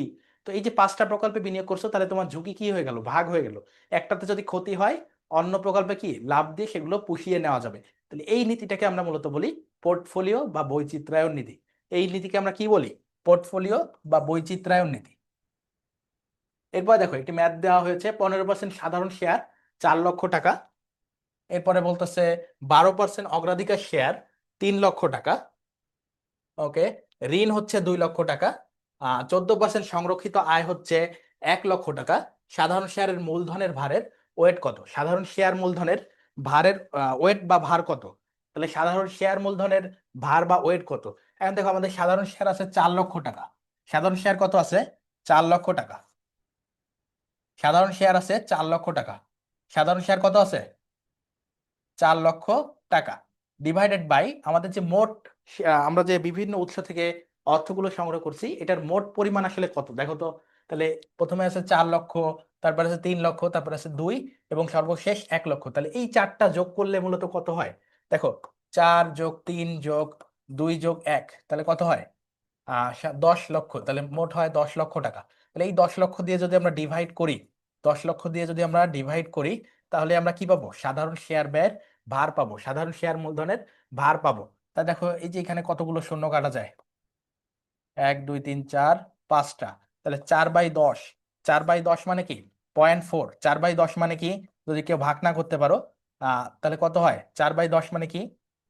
উপরে হচ্ছে 4 লক্ষ, নিচে হচ্ছে 10 লক্ষ। তাহলে আমাদের 2, 8 এবং হচ্ছে আবারও 2, তাহলে এখানে পয়েন্ট যাবে, এবং এখানে হচ্ছে আমাদের যদি শূন্য নেই তাহলে 2.5 আসে, 2.5 আসে, 2 পয়েন্ট কত? 5। তাহলে সাধারণ মূলধনের ব্যয়ের ভার কত? 2.5। সাধারণ মূলধনের ব্যয়ের ভার কত? 4 লক্ষ, 3 লক্ষ, 7 আর 2 9 10, হ্যাঁ। তাহলে সাধারণ ব্যয়ের ভার কত? সাধারণ ব্যয়ের ভার হচ্ছে 2.5, যেটি অপশনে আমি দেখতে পাচ্ছি না। তো তোমরা এইখানে অ্যাড করে নিয়ে এটাকে ডি করতে পারো। ওকে। এরপর দেখো, একটি প্রকল্পের IRR cost equal to cost of capital হলে এনপিভি কত হবে? একটি প্রকল্পের আইআরআর মানে ইন্টারনাল রেট অফ রিটার্ন হচ্ছে যদি কস্ট অফ ক্যাপিটাল বা মূলধন ব্যয় হয়, তাহলে আন্ত আয় হার যদি ইকুয়াল টু যদি মূলধন ব্যয় হয়, তাহলে এনপিভি কত হবে? তাহলে দেখো, যে প্রকল্পের আন্ত আয়ের হার মূলধন ব্যয়ের সমান, সেই প্রকল্পে আমরা যদি এনপিভি করি তাহলে সেটি অবশ্যই শূন্য হবে। কত হবে? শূন্য হবে, যেটি অপশন এ তে রয়েছে। অপশন কততে রয়েছে? এ তে রয়েছে। ওকে। সিএপিএম মডেলে ঝুঁকি প্রিমিয়াম বলতে নিম্নের কোনটিকে বোঝায়? তাহলে ঝুঁকি প্রিমিয়াম মানে কি? ঝুঁকি প্রিমিয়াম মানে হচ্ছে বাজার ঝুঁকি এবং আমাদের যে হচ্ছে ঝুঁকিমুক্ত আয়ের হার, এই দুটির পার্থক্যকে বোঝায়। তাহলে বাজার ঝুঁকি আর ঝুঁকিমুক্ত আয়ের হারকে আমরা মূলত ঝুঁকি প্রিমিয়াম বলি। তাহলে ঝুঁকি প্রিমিয়াম মানে কি? বাজার ঝুঁকি, বাজার ঝুঁকি বিয়োগ, বাজার ঝুঁকি বিয়োগ কি? বাজার ঝুঁকি বিয়োগ হচ্ছে ঝুঁকিমুক্ত আয়ের হার। ঝুঁকিমুক্ত কি? আয়ের হার। ঝুঁকিমুক্ত আয়ের হার। আচ্ছা। তাহলে বাজার ঝুঁকি মাইনাস ঝুঁকিমুক্ত আয়ের হার হচ্ছে আমাদের ঝুঁকি প্রিমিয়াম। তাহলে এখন দেখো, এই যে আর এম মানে হচ্ছে শুধুমাত্র বাজার ঝুঁকি, আর M minus R F into beta, এটি করলে আমাদের কি হয়ে যাবে? ঝুঁকি প্রিমিয়াম হচ্ছে না, বরং একটা এক্সট্রা এক্সট্রা মার্কেট বিটা দিয়ে মাল্টিপ্লাই করা হচ্ছে, যেজন্য আমরা অপশন বিও নিতে পারতেছি না। শুধু বিটা মানে হচ্ছে কি? শুধু বিটা মানে কি? ঝুঁকির পরিমাণ। শুধু বিটা মানে কি? বাজার ঝুঁকির পরিমাণ। এবার দেখো, আর এম মাইনাস আর এফ, আর এম মানে হচ্ছে আমি যে বাজার ঝুঁকি লিখছি এটা মানে হচ্ছে আর এম, আর আর এফ মানে হচ্ছে free risk, risk free return. তাহলে আয়ের হার, ঝুঁকিমুক্ত আয়ের হার। তাহলে আমাদের জানতে চেয়েছে এইটিকে, তাহলে অ্যান্সার হচ্ছে ডি। অ্যান্সার হচ্ছে ডি। তাহলে আর এম মাইনাস আর এফ মানে হচ্ছে বাজার ঝুঁকি ও ঝুঁকিমুক্ত আয়ের পার্থক্য, যেটিকে আমরা ঝুঁকি প্রিমিয়াম নামে ডাকি। এটিকে আমরা কি নামে ডাকি? ঝুঁকি প্রিমিয়াম নামে ডাকি। ঝুঁকি প্রিমিয়াম নামে ডাকি। ওকে। এরপর দেখো, বাজার ঝুঁকি, বাজার ঝুঁকি 12%, ট্রেজারি বিলের সুদ 8%, ঝুঁকি প্রিমিয়াম কত হবে? তাহলে মাত্র করলাম আর এম মাইনাস আর এফ হচ্ছে ঝুঁকি প্রিমিয়াম। তাহলে এখানে আর এম কত আছে? এটাকে আমরা বলবো আর এম, এটিকে বলবো আর এফ। তাহলে আর এম থেকে আর এফ বাদ দাও তোমরা, আর এম মাইনাস হচ্ছে আর এফ ইকুয়াল টু কত হয়? 12 - 8, তার মানে 4%। তাহলে ঝুঁকি প্রিমিয়াম কত? 4%, অপশন এ। ওকে। নিম্নের কোনটি এটিএম কার্ডের সুবিধা? তাহলে এটিএম কার্ড থাকলে তোমরা কি কি সুবিধা পাও? এটিএম কার্ড থাকলে তোমরা কি কি সুবিধা পাও? ওকে। তাহলে দেখো, 24 ঘন্টা এক হিসাব থেকে অন্য হিসাবে অর্থ স্থানান্তর করা যায়, 24 ঘন্টা অর্থ উত্তোলন করা যায়, 24 ঘন্টা ব্যাংকের স্থিতিপত্র উত্তোলন করা যায়। তাহলে দেখো, এটিএম কার্ড থাকলে আমরা কি করতে পারি? যে কোনো সময় কিন্তু এই তিনটি কাজই করতে পারি। আমরা এটিএম কার্ড দিয়ে এটিএম থেকে শুধুমাত্র টাকা উত্তোলন করতে পারি না। তোমরা কিন্তু দেখবা ক্ষুদ্র বিবরণী বা ব্যাংক স্টেটমেন্ট তোলা যায় এটিএম থেকে। তারপরে ট্রানজেকশন বা এক অ্যাকাউন্ট থেকে অন্য অ্যাকাউন্টে তোমরা চাইলে টাকাও স্থানান্তর করতে পারবা যদি কেউ এটিএম ইউজ করে থাকো। তাহলে এই তিনটাই হচ্ছে আমাদের অ্যান্সার, তাহলে যেটি আমাদের অপশন ডি তে রয়েছে। এরপর দেখো, কোনটি বেসরকারি বাণিজ্যিক ব্যাংক নয়? কোনটি বেসরকারি বাণিজ্যিক ব্যাংক নয়? তাহলে আমাদের বাণিজ্যিক ব্যাংক জানতে চেয়েছে, কিন্তু বেসরকারি নয় কোনটি? তার মানে সরকারি বা অন্য কোনো কিছু থাকলে সেটি বের করতে বলছে। তাই দেখো, ডাচ বাংলা ব্যাংক হচ্ছে বেসরকারি বাণিজ্যিক ব্যাংক, ন্যাশনাল ব্যাংক ও বেসরকারি বাণিজ্যিক ব্যাংক, রূপালী ব্যাংক লিমিটেড, তাহলে রূপালী ব্যাংক হচ্ছে একটি সরকারি ব্যাংক, এটি সরকারি বাণিজ্যিক ব্যাংক, তাহলে এটি হচ্ছে বেসরকারি বাণিজ্যিক ব্যাংক নয়। তাহলে অ্যান্সার হচ্ছে আমাদের ডি, সি, ডি হচ্ছে ঢাকা ব্যাংক, যেটিও একটি বেসরকারি বাণিজ্যিক ব্যাংক। ওকে, এবার হচ্ছে নিচের কোনটি নৌ বিমার সাথে সম্পৃক্ত? তো দেখো, নৌ বিমার সাথে সম্পৃক্ত হয় শুধুমাত্র জাহাজ বা হচ্ছে জাহাজের পণ্য নয়, বরং জাহাজের ভাড়া বা হচ্ছে অন্যান্য জাহাজ সংক্রান্ত যে কোনো বিষয়ে আমাদের কি হয়, নৌ বিমার সাথে সম্পৃক্ত করা যায়। তাহলে এটির অ্যান্সার দেখো, জাহাজ, জাহাজী পণ্য, জাহাজের ভাড়া সবগুলোই। তাহলে অ্যান্সার হবে ডি। ওকে প্রিয় শিক্ষার্থীরা, আমরা আমাদের ফিনান্স ব্যাংকিং ও বীমা, যেটি তোমাদের ঢাকা বিশ্ববিদ্যালয়ের সি ইউনিট এবং রাজশাহী বিশ্ববিদ্যালয়ের বি ইউনিটে ফিনান্স ব্যাংকিং ও বীমা রয়েছে। তাহলে এই দুটি সাবজেক্টের ক্ষেত্রে, দুটি বিশ্ববিদ্যালয়ের এই সাবজেক্টের ক্ষেত্রে এই 60টি এমসিকিউ যদি করো, তাহলে তোমরা ইনশাল্লাহ আশা রাখি যে কয়েকটি এমসিকিউ কমন পেতে পারো, বা এই প্যাটার্নে এমসিকিউ গুলো পেতে পারো। অঙ্ক বা হচ্ছে কোনো ম্যাথ আসলে একটু এদিক সেদিক হতে পারে, অ্যামাউন্ট চেঞ্জ হতে পারে, নামগুলো চেঞ্জ হতে পারে, কিন্তু প্যাটার্ন এটাই থাকার কথা। আচ্ছা, আমরা আমাদের 60টি এমসিকিউ এর মাধ্যমে শেষ করলাম। আমরা এখন 40 মার্কের রিটেন দেখবো ঢাকা বিশ্ববিদ্যালয়ের ফিনান্স ব্যাংকিং ও বীমার ক্ষেত্রে। 40 মার্কের রিটেন আমরা দেখবো, যেখান থেকে তোমাদের ফিনান্স ব্যাংকিং ও বীমার রিটেন তোমরা আশা করি এই ক্লাসটি করলে, বা এই যে রিটেনের ক্লাসটি এখন যেটি হবে সেটি করলে ইনশাল্লাহ তোমরা ভালোভাবে অ্যান্সার করতে পারবা। ওকে, দেখো, অর্থায়নের লভ্যাংশ নীতি কি? প্রথমে বলছে লভ্যাংশ নীতি কি, অর্থায়নে লভ্যাংশ নীতি বলতে কি বোঝায়? তাহলে এই যে লভ্যাংশ নীতি হচ্ছে কতটুকু আমি হচ্ছে কতটুকু লভ্যাংশ আকারে বন্টন করব, এই সংক্রান্ত নীতি।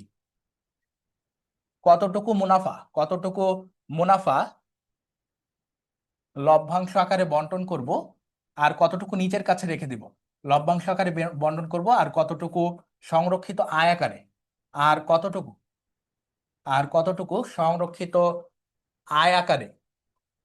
সংরক্ষিত আয় আকারে, কতটুকু হচ্ছে সংরক্ষিত আয়, কোন আয়, সংরক্ষিত আয় বা রিজার্ভ আকারে রেখে দিব। কতটুকু হচ্ছে সংরক্ষিত আয় বা রিজার্ভ আকারে রেখে দিব, সেই সংক্রান্ত নীতিকেই আমরা মূলত বলি লভ্যাংশ নীতি। সংরক্ষিত আয় হিসাবে রেখে দিব, আয় হিসাবে রাখবো, এটি তোমরা সুন্দরভাবে লিখে নিবে। আয় হিসাবে রাখবো, সেই সংক্রান্ত নীতিকেই মূলত বলা হয় লভ্যাংশ নীতি। এরপর দেখো, অর্থায়নের সবচেয়ে গুরুত্বপূর্ণ ধরন কোনটি? তাহলে দেখো, অর্থায়নের অনেকগুলো ধরন আছে। যেমন পারিবারিক অর্থায়ন, ব্যবসায় অর্থায়ন, সরকারি অর্থায়ন, পাবলিক প্রাইভেট পার্টনারশিপ হতে পারে। তো এই অর্থায়নগুলোর ভিতরে সবচেয়ে গুরুত্বপূর্ণ হচ্ছে আমাদের ব্যবসায় অর্থায়ন। কোন অর্থায়ন? ব্যবসায় ব্যবসায় অর্থায়ন। তাহলে এই যে ব্যবসায় অর্থায়ন হচ্ছে সবচেয়ে গুরুত্বপূর্ণ ব্যবসায় অর্থায়ন, বা এটাকে যদি ইংরেজিতে কেউ লিখতে চাও, বিজনেস ফাইন্যান্স লিখতে পারো। কি লিখতে পারো? Business finance. ওকে, এরপর দেখো, ব্যবসায় পুঁজির অন্যতম প্রধান উৎস কোনটি? তাহলে ব্যবসায় পুঁজির প্রধান উৎস জানতে চেয়েছে তোমার কাছে, প্রধান উৎস কোনটি? তাহলে ব্যবসায় পুঁজির বা মূলধনের, পুঁজি মানে হচ্ছে মূলধন, তাহলে এই যে মূলধন বা ক্যাপিটালের সবচেয়ে প্রধান উৎস কোনটি? তাহলে ব্যবসায়ীরা, বিশেষ করে যেহেতু ব্যবসায়ের কথা বলতেছে, তাহলে আমরা ধরে নিব এটি হচ্ছে বড় ব্যবসায় প্রতিষ্ঠান এবং যৌথ মূলধনী কোম্পানি, এবং তাদের মূলধনের সবচেয়ে বড় অংশ আসে হচ্ছে শেয়ার থেকে। কোথা থেকে? শেয়ার, যেটিকে আমরা শেয়ার মার্কেট থেকে নিতে পারি বা মূলধন বাজার থেকে নিতে পারি। তাহলে শেয়ার বাজার, তাহলে ব্যবসায় পুঁজির অন্যতম প্রধান উৎস হচ্ছে শেয়ার বাজার। ওকে, এরপর দেখো, বিনিয়োগকারীরা নিজেদের মধ্যে শেয়ার ক্রয় বিক্রয় করতে পারে কোন বাজারে? তাহলে বিনিয়োগকারীরা শেয়ার নিজেদের মধ্যে ক্রয় বিক্রয় করতে পারে মূলত সেকেন্ডারি মার্কেট বা হচ্ছে মাধ্যমিক বাজারে। কোন বাজারে? মাধ্যমিক বা সেকেন্ডারি মার্কেটে, মাধ্যমিক বাজার বা সেকেন্ডারি মার্কেটে। তাহলে মাধ্যমিক বাজারে লিখো তোমরা। ওকে, অর্থের সময় মূল্য নির্ধারণের সবচেয়ে গুরুত্বপূর্ণ উপাদান কোনটি? তাহলে এই যে সময় মূল্য, অর্থের সময় মূল্য নির্ধারণের ক্ষেত্রে সবচেয়ে বড় ভূমিকা রাখে হচ্ছে সুদের হার। সবচেয়ে বড় ভূমিকা রাখে কে? সুদের হার, সুদের হার। ওকে, এবার দেখো, বাট্টার হার বা ডিসকাউন্টিং নির্ভর করে কিসের উপর? এই যে বাট্টার হার, বা আমরা যে বর্তমান মূল্য নির্ণয় করি, ভবিষ্যৎ মূল্য থেকে বা ফিউচার ভ্যালু থেকে প্রেজেন্ট ভ্যালু যে নির্ণয় করি, এটির ক্ষেত্রে সবচেয়ে বড় ভূমিকা রাখে দুটি বিষয়। একটি হচ্ছে এই যে ডিসকাউন্ট বা বাট্টার হারের ক্ষেত্রে দুটি বিষয় সবচেয়ে বড় ভূমিকা রাখে। বাজার ঝুঁকি একটি হচ্ছে বাজার ঝুঁকি বা মার্কেট রিস্ক, আরেকটি হচ্ছে সুদের হার। আরেকটি হচ্ছে সুদের হার। তাহলে ঝুঁকি ও সুদের হার মূলত ডিসকাউন্টের ক্ষেত্রে সবচেয়ে বেশি প্রভাব রাখে। এরপর দেখো, জনাবা স্নিগ্ধা 10% সুদে 1 লক্ষ টাকা 2 বছরের জন্য জনতা ব্যাংকে রাখার সিদ্ধান্ত নিলেন। অন্যদিকে তার বোন স্নেহা তাকে ব্যাংকে টাকা না রেখে জমি কেনার পরামর্শ দেন। এক্ষেত্রে 2 বছর পরে জমির মূল্য সর্বনিম্ন কত টাকা হলে আজ স্নিগ্ধার জমি কেনা উপযুক্ত বলে বিবেচিত হবে? তাহলে এই প্রশ্নটা দেখো, একজন হচ্ছে ব্যাংকে টাকা রাখতে চেয়েছিল, আরেকজন স্নেহা হচ্ছে তাকে জমি কেনার পরামর্শ দিল। এক্ষেত্রে আমরা কিভাবে ডিসিশন নিব আসলে কোনটা লাভজনক? তাকে ব্যাংকে টাকা রাখলে তার জন্য অধিক লাভজনক হবে, নাকি জমি কিনলে অধিক লাভজনক হবে? তো এটির জন্য যেহেতু 2 বছরের একটা ডিসিশন, আমরা এই যে 1 লক্ষ টাকার 10% সুদে আমরা কি করব? ভবিষ্যৎ মূল্য নির্ধারণ করব। তাহলে দেখো, এই যে ভবিষ্যৎ মূল্য যদি আমরা নির্ধারণ করি, এফবি বা ফিউচার ভ্যালু ইকুয়াল টু কি হবে? এই যে 1 লক্ষ টাকা, তাহলে পিভি হচ্ছে 1 লক্ষ টাকা ইন্টু ওয়ান, ওয়ান যোগ আমাদের সুদের হার কত আছে? 10%, যেটিকে আমরা 0.10 লিখতে পারি। এবং উপরে যেহেতু এন হবে, এন হচ্ছে 2 বছর, তাহলে এন আমরা উপরে পাওয়ার হিসেবে দিয়ে দিব। এখন দেখো, এটাকে আমরা ক্যালকুলেটর ছাড়া, যেহেতু তোমরা ক্যালকুলেটর ইউজ করতে পারবা না, সেক্ষেত্রে আমরা কিভাবে দেখাতে পারি? 1 লক্ষ গুণ এটা যোগ করলে কত হয়? 1.10। এখন উপরে পাওয়ার 2 আছে, তো এই যে পাওয়ার 2 কে আমরা পাওয়ার হিসেবে না রেখে কি করতে পারি? 2 বার এই 1.10 কে গুণ করতে পারি। 1.10 যেহেতু 2 বার লিখলাম, এই যে পাওয়ারের কাজটি হয়ে গেল। এখন দেখো, 1 লক্ষ গুণ, এই যে দেখো দশমিক রয়েছে, দশমিকটা আমরা যদি উঠিয়ে দিই, তাহলে উপরে হয় 110, নিচে হবে 100, আবারও পরে আরেকটা 110 এবং হচ্ছে নিচে 100। ওকে, এখন যদি তোমরা একটু কাটাকাটি করার চেষ্টা করো, দেখো এখানে রয়েছে একটা শূন্য, এই আরেকটা শূন্য, এখানে আরো দুইটি যদি তোমরা কেটে দাও, তাহলে 1000 গুণ 11 গুণ 11, 1000 গুণ কত? 1000 গুণ 11 গুণ হচ্ছে 11। ওকে, তাহলে এই যে 11 গুণ 11, এই দুইটা করলে হয় 121, আর এখানে রয়েছে 3টি শূন্য, তাহলে 1 2 3। তাহলে এই যে 1,21,000 টাকা হবে যদি স্নিগ্ধা ব্যাংকে টাকা রাখে। এখন জমির মূল্য যদি 1,21,000 টাকা বা এর বেশি হয়, তাহলে জমি কেনার সিদ্ধান্ত যুক্তিযুক্ত হবে, অন্যথায় আমরা জমি কিনবো না, বরং ব্যাংকে টাকা রাখবো। তাহলে দেখো, আজ জমি কেনার উপযুক্ত বলে বিবেচিত হবে যদি জমির মূল্য 2 বছর পরে সর্বনিম্ন 1,21,000 টাকা হয়। এর কম হলে জমি কেনা যাবে না। ওকে, এরপর দেখো, 8-এ চলে আসো, বর্তমান মূল্য নির্ণয়ের প্রক্রিয়াকে কি বলে? তাহলে বর্তমান মূল্য নির্ণয়ের প্রক্রিয়াকে আমরা বলি, কি বলি? বর্তমান মূল্য নির্ণয়ের প্রক্রিয়াকে আমরা বাংলায় বলি বাট্টাকরণ। কি বলি? বাট্টাকরণ। আর ইংরেজিতে বলা হয় ডিসকাউন্টিং। কি বলা হয়? ডিসকাউন্টিং। একই সাথে তোমরা আরো একটি জিনিস জেনে রাখো, যে ভবিষ্যৎ মূল্য নির্ণয়ের প্রক্রিয়াকে বলা হয় কিন্তু চক্রবৃদ্ধিকরণ। কি বলা হয়? চক্রবৃদ্ধিকরণ বা কম্পাউন্ডিং। চক্রবৃদ্ধিকরণ বা কম্পাউন্ডিং হচ্ছে ভবিষ্যৎ মূল্য নির্ণয়ের প্রক্রিয়া, আর বর্তমান মূল্য নির্ণয়ের প্রক্রিয়া হচ্ছে যে ডিসকাউন্টিং বা বর্তমান মূল্য। ওকে, এবার দেখো, উৎপাদন ও বিক্রয় সংক্রান্ত কার্যক্রম নগদ প্রবাহ বিবরণীর কোন কার্যক্রমের অন্তর্ভুক্ত? তাহলে উৎপাদন ও বিক্রয় সংক্রান্ত কার্যক্রম নগদ প্রবাহ বিবরণীর কোন কার্যক্রমের অন্তর্গত? তাহলে উৎপাদন এবং বিক্রয় আমরা মূলত নগদ প্রবাহ বিবরণীর যে 3টি সেকশন রয়েছে, এর পরিচালন কার্যাবলীর ভিতর অন্তর্ভুক্ত করি। তাহলে এটির আমাদের অ্যান্সার হবে পরিচালন কার্যক্রমের অন্তর্গত। ওকে, পরিচালন কার্যক্রমের অন্তর্গত, পরিচালন কার্যক্রমের অন্তর্গত, অন্তর্গত। এরপর দেখো, কাম্য ঋণ নীতি কি? কাম্য ঋণ নীতি কি? কাম্য বা অপটিমাম ঋণ নীতি কি? তাহলে কাম্য ঋণ নীতি কি? যে ঋণে যে ঋণ নীতিতে যে ঋণ নীতিতে যে ঋণ নীতিতে ঋণের ব্যয় সর্বনিম্ন হবে। ঋণের ব্যয় ঋণের ব্যয় সর্বনিম্ন হবে, সর্বনিম্ন হবে। ওকে, এবার দেখো, স্টক স্প্লিট কি? স্টক স্টক স্প্লিট কি? স্টক স্প্লিট হচ্ছে শেয়ারকে ক্ষুদ্র ক্ষুদ্র আরো ছোট ছোট অংশে বিভক্ত করা। শেয়ারকে ছোট ছোট অংশে বিভক্ত করাকে স্টক স্প্লিট বলে। তাহলে শেয়ারকে ক্ষুদ্র ক্ষুদ্র অংশে বিভক্ত করা, ক্ষুদ্র ক্ষুদ্র অংশে বিভক্ত করা, ক্ষুদ্র ক্ষুদ্র অংশে বিভক্ত করা,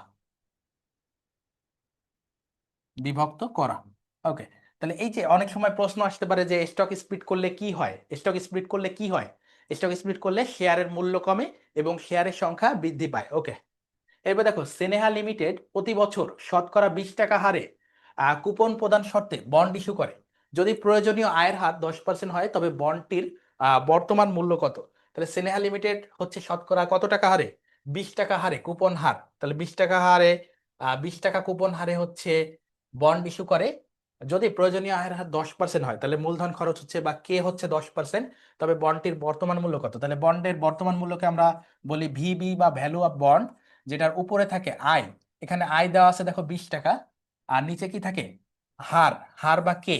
তাহলে আয় হচ্ছে আমাদের 20 আর কে হচ্ছে 10%। 10%, 10% আমরা লিখতে পারি 10/100। তাহলে কি হয়? পরের লাইনে উল্টায় যদি গুণ করে দাও, যেহেতু একটি ভগ্নাংশ আছে, তাহলে উপরে 100 নিচে হচ্ছে 10, তাহলে কত হবে? 200 টাকা। তাহলে ওই বন্ডটির বর্তমান মূল্য হবে 200 টাকা। তাহলে কত হবে? এখানে তোমরা লিখবা 200 টাকা। ওকে। এরপর দেখো একটি কোম্পানির 9% অগ্রাধিকার শেয়ার 1 লক্ষ টাকা। তাহলে 9% অগ্রাধিকার শেয়ার হচ্ছে, তার মানে শেয়ারের সুদের হার বা শেয়ারের লভ্যাংশের হার হচ্ছে 9%। এবং 5 লক্ষ টাকা সাধারণ শেয়ার রয়েছে। কোম্পানির কর হার 40% হলে অগ্রাধিকার শেয়ার ব্যয় কত? অগ্রাধিকার শেয়ার ব্যয় কত? তাহলে এই যে অগ্রাধিকার শেয়ার ব্যয় দেখো, অগ্রাধিকার শেয়ার ব্যয় কিন্তু ইতোমধ্যে 9% বা মূলধন ব্যয়টি 9% দেওয়া আছে। মূলধন ব্যয় হচ্ছে 9% দেওয়া আছে অগ্রাধিকার শেয়ারের ক্ষেত্রে। এখন এই যে কর হার এবং অন্যান্য যে তথ্যগুলো দিয়েছে, এগুলো হচ্ছে তোমাকে কনফিউজ করার জন্য। অগ্রাধিকার শেয়ারের ক্ষেত্রে কর হার বা অন্যান্য কোনো খরচ নেই, সুতরাং 9% হচ্ছে এই অগ্রাধিকার শেয়ারের ব্যয়, যেটি দেওয়াই আছে। তাহলে অগ্রাধিকার শেয়ারের ব্যয় হচ্ছে 9%, অ্যান্সার করতে হবে 9%। তাহলে দেওয়া আছে, তোমাকে কনফিউজ করার জন্য একটু অতিরিক্ত তথ্য দিয়েছে, যেগুলো তোমাদের লাগবে কি লাগবে না এটা তোমাকে বুঝে নিতে হবে। ওকে। এরপর দেখো স্নিগ্ধা লিমিটেডের প্রয়োজনীয় আয়ের হার 16%, বাজার ঝুঁকি বা বিটা হচ্ছে 1.5 বা 1.5, বাজার আয়ের হার 12%, ঝুঁকিমুক্ত আয়ের হার 6% হলে বাজার ঝুঁকি প্রিমিয়াম কত?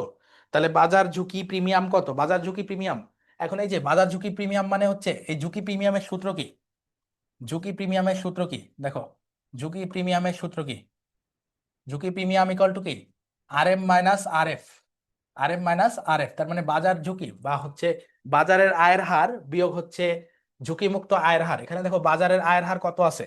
বাজারের আয়ের হার আছে 12%। বাজারের আয়ের হার আছে কত? 12%। আর ঝুঁকিমুক্ত আয়ের হার আছে কত? ঝুঁকিমুক্ত ঝুঁকিমুক্ত আয়ের হার আছে 6%। তাহলে এই দুইটার বিয়োগফল তোমাদেরকে বের করতে বলছে, যেটা হবে 12 - 6 ইকুয়াল টু 6%। তাহলে 6%। ওকে, ঝুঁকি প্রিমিয়াম হচ্ছে 6%। এরপর দেখো অ্যাপেক্স কোম্পানির 2024 সালের 12 টাকা হারে লভ্যাংশ প্রদান করে এবং এ হার স্থির থাকবে। এ হার কেমন থাকবে? স্থির, মানে বৃদ্ধি পাবে না, হ্রাসও পাবে না আগামী বছরগুলোতে। যদি সাধারণ শেয়ারের মূল্য 120 টাকা হয় তাহলে সাধারণ শেয়ারের মূলধন ব্যয় কত? মূলধন ব্যয় কত? তাহলে কস্ট অফ ক্যাপিটাল বের করতে বলছে সাধারণ শেয়ারে, তাহলে K E, cost of equity. Okay, cost of equity বা সাধারণ শেয়ারের ব্যয় ইকুয়াল টু কত হবে? দেখো লভ্যাংশ প্রদান করছে 12 টাকা, তাহলে আমরা উপরে দিব ডিভিডেন্ড 0, আর নিচে কি দিব? আর নিচে দিব শেয়ারের বর্তমান মূল্য P0। P0, ওকে। তাহলে শেয়ারের বর্তমান মূল্য, আচ্ছা তাহলে দেখো D0 কত আছে? 12 টাকা, আর নিচে হচ্ছে 120 টাকা। যেহেতু হার বলছে, মূলধন ব্যয়ের ক্ষেত্রে আমরা হার দিই, আমরা 100 দিয়ে গুণ করে নিব। তাহলে আমাদের কি হয় দেখো তো, নিচে হয় হচ্ছে 10, আবার 10 দিয়ে কাটাকাটি করলে 10, তাহলে 10%। 10%, তাহলে সাধারণ শেয়ারের ব্যয় হচ্ছে 10%, এটার অ্যান্সার হবে 10%। ওকে। এরপর দেখো স্নিগ্ধা লিমিটেড 15% সুদে ডিবেঞ্চার ইস্যু করেছে 2 লক্ষ টাকা। কর হার 40% হলে উক্ত কোম্পানির মূলধন ব্যয় কত? আবারও কস্ট অফ ক্যাপিটাল বের করতে বলছে, এবং এক্ষেত্রে 15% সুদে ডিবেঞ্চার, ডিবেঞ্চার মানে হচ্ছে ঋণপত্র। ডিবেঞ্চার মানে কি? ডিবেঞ্চার মানে হচ্ছে ঋণপত্র। ডিবেঞ্চার মানে হচ্ছে ঋণপত্র। ওকে, ডিবেঞ্চার মানে হচ্ছে ঋণপত্র। এখন ঋণপত্রের ক্ষেত্রে আমরা করের একটা সুবিধা পাই, করের একটা সুবিধা পাই এক্ষেত্রে আমাদের ঋণের ব্যয় কমে যায়। ঋণের ব্যয় কি হয়? কমে যায়। তাহলে কস্ট অফ, এই যে ঋণের যে আমরা ব্যয় বের করব, কস্ট বের করব, সেক্ষেত্রে আমাদের কি হবে? প্রথমে আমাদের যে ব্যয়টি রয়েছে 15%, এটি আমরা লিখলাম। এরপর দেখো ইন্টু এক বিয়োগ কর হার, এক বিয়োগ কর হার কত আছে? 40%। তাহলে 40%কে আমরা লিখি 0.40। তাহলে কত হয় দেখো তো? 15% ইন্টু 0.6। তাহলে আমরা 15কে যদি 0.6 দিয়ে গুণ করি, যেটি আসে আমাদের 9%। কত পার্সেন্ট? 9%। তাহলে মূলধন ব্যয় হচ্ছে আমাদের 9%। তাহলে ঋণের ক্ষেত্রে আমরা যেহেতু করের সুবিধা পাই, এজন্য আমরা করকে বাদ দিয়ে নিই একের সাথে, এজন্য আমাদের ঋণের ব্যয়টি মূলত কমে যায়। তাহলে 15% হলেও আমাদের ঋণের ক্ষেত্রে কি হবে, করের সুবিধার কারণে আমাদের এটি হয়ে যাবে প্রকৃত অর্থে 9%। ওকে, এরপরে চলে আসো স্নেহা লিমিটেড। এরপরে বলতেছে স্নেহা লিমিটেডের আগামী বছরের লভ্যাংশ হবে 12.5 টাকা, এবং এ হার আগামী বছরগুলোতে 5% হারে বৃদ্ধি পাবে। আর যদি সাধারণ শেয়ার এর মূল্য 125 টাকা হয়, তাহলে সাধারণ শেয়ারের মূলধন ব্যয় কত? সাধারণ শেয়ারের মূলধন ব্যয় কত? দেখো আগে একটা আমরা করছি এই ম্যাথ, কিন্তু সেটাতে স্থির ছিল, কিন্তু এবার বলতেছে এটা হচ্ছে 5% হারে বৃদ্ধি পাবে, যেটাকে আমরা বলি গ্রোথ, জি বা গ্রোথ। তাহলে এই যে গ্রোথ যদি থাকে, সেক্ষেত্রে আমাদেরকে এই যে লভ্যাংশের পরিমাণ বা ডিভিডেন্ড, এটাকে উপরে দিতে হয়, এবং নিচে এটাকে আমরা বলতেছি ডিভিডেন্ড। ওকে, আর নিচে হচ্ছে শেয়ারের বাজার, শেয়ারের মূল্য দিতে হয়, শেয়ারের মূল্য বা ফেস ভ্যালু দিতে হয়, যেটি হচ্ছে আমাদের 125। এখানে আমি সরাসরি লিখি, উপরে 12.5, নিচে হচ্ছে 125 প্লাস জি, জি হচ্ছে 5%, তাহলে এটাকে আমরা লিখতে পারি 0.05। ওকে, তাহলে এইটাকে যদি আমরা একটু কাটাকাটি করি, তাহলে দেখো এটা এটা দিয়ে কাটা যায়, তাহলে হচ্ছে কতবার যায়? 12.5, 12.5 125-এর ভিতর কয়বার যায়? 25-এর ভিতর যায় 2 বার, তাহলে 8 এবং 10 বার যায়, 10 বার, তাহলে 1/10। তাহলে উপরে লিখলাম আমরা 1/10, প্লাস হচ্ছে এখানে যদি দশমিকটা আমরা উঠিয়ে দিই, তাহলে উপরে কি আসে? 5, এবং নিচে যেহেতু দশমিকের পরে দুইটা ডিজিট আছে, আমরা একের পরে দুইটা শূন্য দিব। ওকে, এখন দেখো 10 এবং নিচে হচ্ছে 10 এবং 100 রয়েছে, এই দুইটাকে তোমরা লসাগু করতে পারো। আমি একটু উপরের দিকে করার চেষ্টা করি। তা দেখো উপরে হচ্ছে 100, এবং এখানে আসে 10, যেহেতু 10 দিয়ে ভাগ করব 10 আসে, এবং সেটাকে 1 দিয়ে গুণ করলে আবারও 10 আসে, এবং এখানে আসে 5। তাহলে দেখো এখানে আসে উপরে 15 এবং নিচে আসে 100। যেহেতু মূলধন ব্যয় সবসময় একটি হার নির্দেশ করে, আমরা 100 দিয়ে গুণ করব, তাহলে 100/100 ইকুয়াল টু 15%। কত পার্সেন্ট? 15%। তাহলে সাধারণ শেয়ারের মূলধন ব্যয় হচ্ছে 15%। ওকে, 17 গেল, এরপরে 18-তে চলে আসো। আন্ত আয়ের হারের ক্ষেত্রে প্রকল্প কখন গ্রহণযোগ্য হবে? তাহলে আন্ত আয়ের হারের ক্ষেত্রে বা IRR, internal rate of return, এটির ক্ষেত্রে আমরা কি করি? মূলধন ব্যয়ের সাথে তুলনা করি। তাহলে এক্ষেত্রে যদি আমাদের আইআরআর যদি কস্ট অফ ক্যাপিটাল বা কে এর চেয়ে বড় হয়, এটা লিখতে পারো, অথবা লিখতে পারো আইআরআর আইআরআর মূলধন ব্যয়ের চেয়ে বেশি হলে, মূলধন ব্যয়ের চেয়ে ব্যয়ের চেয়ে বেশি হলে, ওকে। মূলধন বাজেটিং কি? মূলধন বাজেটিং হচ্ছে দীর্ঘমেয়াদী বিনিয়োগ সিদ্ধান্তের সাথে জড়িত একটি প্রক্রিয়া। তাহলে মূলধন বাজেটিং কি? মূলধন বাজেটিং হচ্ছে প্রতিষ্ঠানের বিনিয়োগ সিদ্ধান্ত, দীর্ঘমেয়াদী বিনিয়োগ সিদ্ধান্তের সাথে জড়িত একটি প্রক্রিয়া। তাহলে দীর্ঘমেয়াদী বিনিয়োগ সিদ্ধান্তের সাথে জড়িত প্রক্রিয়াকে আমরা কি বলবো? মূলধন বাজেটিং বলবো। দীর্ঘমেয়াদী বিনিয়োগ সিদ্ধান্তের সাথে দীর্ঘমেয়াদী বিনিয়োগ সিদ্ধান্তের সাথে জড়িত প্রক্রিয়া, সিদ্ধান্তের সাথে জড়িত প্রক্রিয়া, জড়িত প্রক্রিয়া। ওকে, এরপর দেখো মুনাফা অর্জন সূচকের ক্ষেত্রে কখন একটি প্রকল্প গ্রহণযোগ্য হবে? তাহলে মুনাফা অর্জন সূচক হচ্ছে প্রফিটেবিলিটি ইন্ডেক্স বা পিআই। এখন এই পিআই কখন গ্রহণযোগ্য হয়? পিআই সব সময় একের চেয়ে বেশি হলে। পিআই কখন কখন গ্রহণযোগ্য হয়?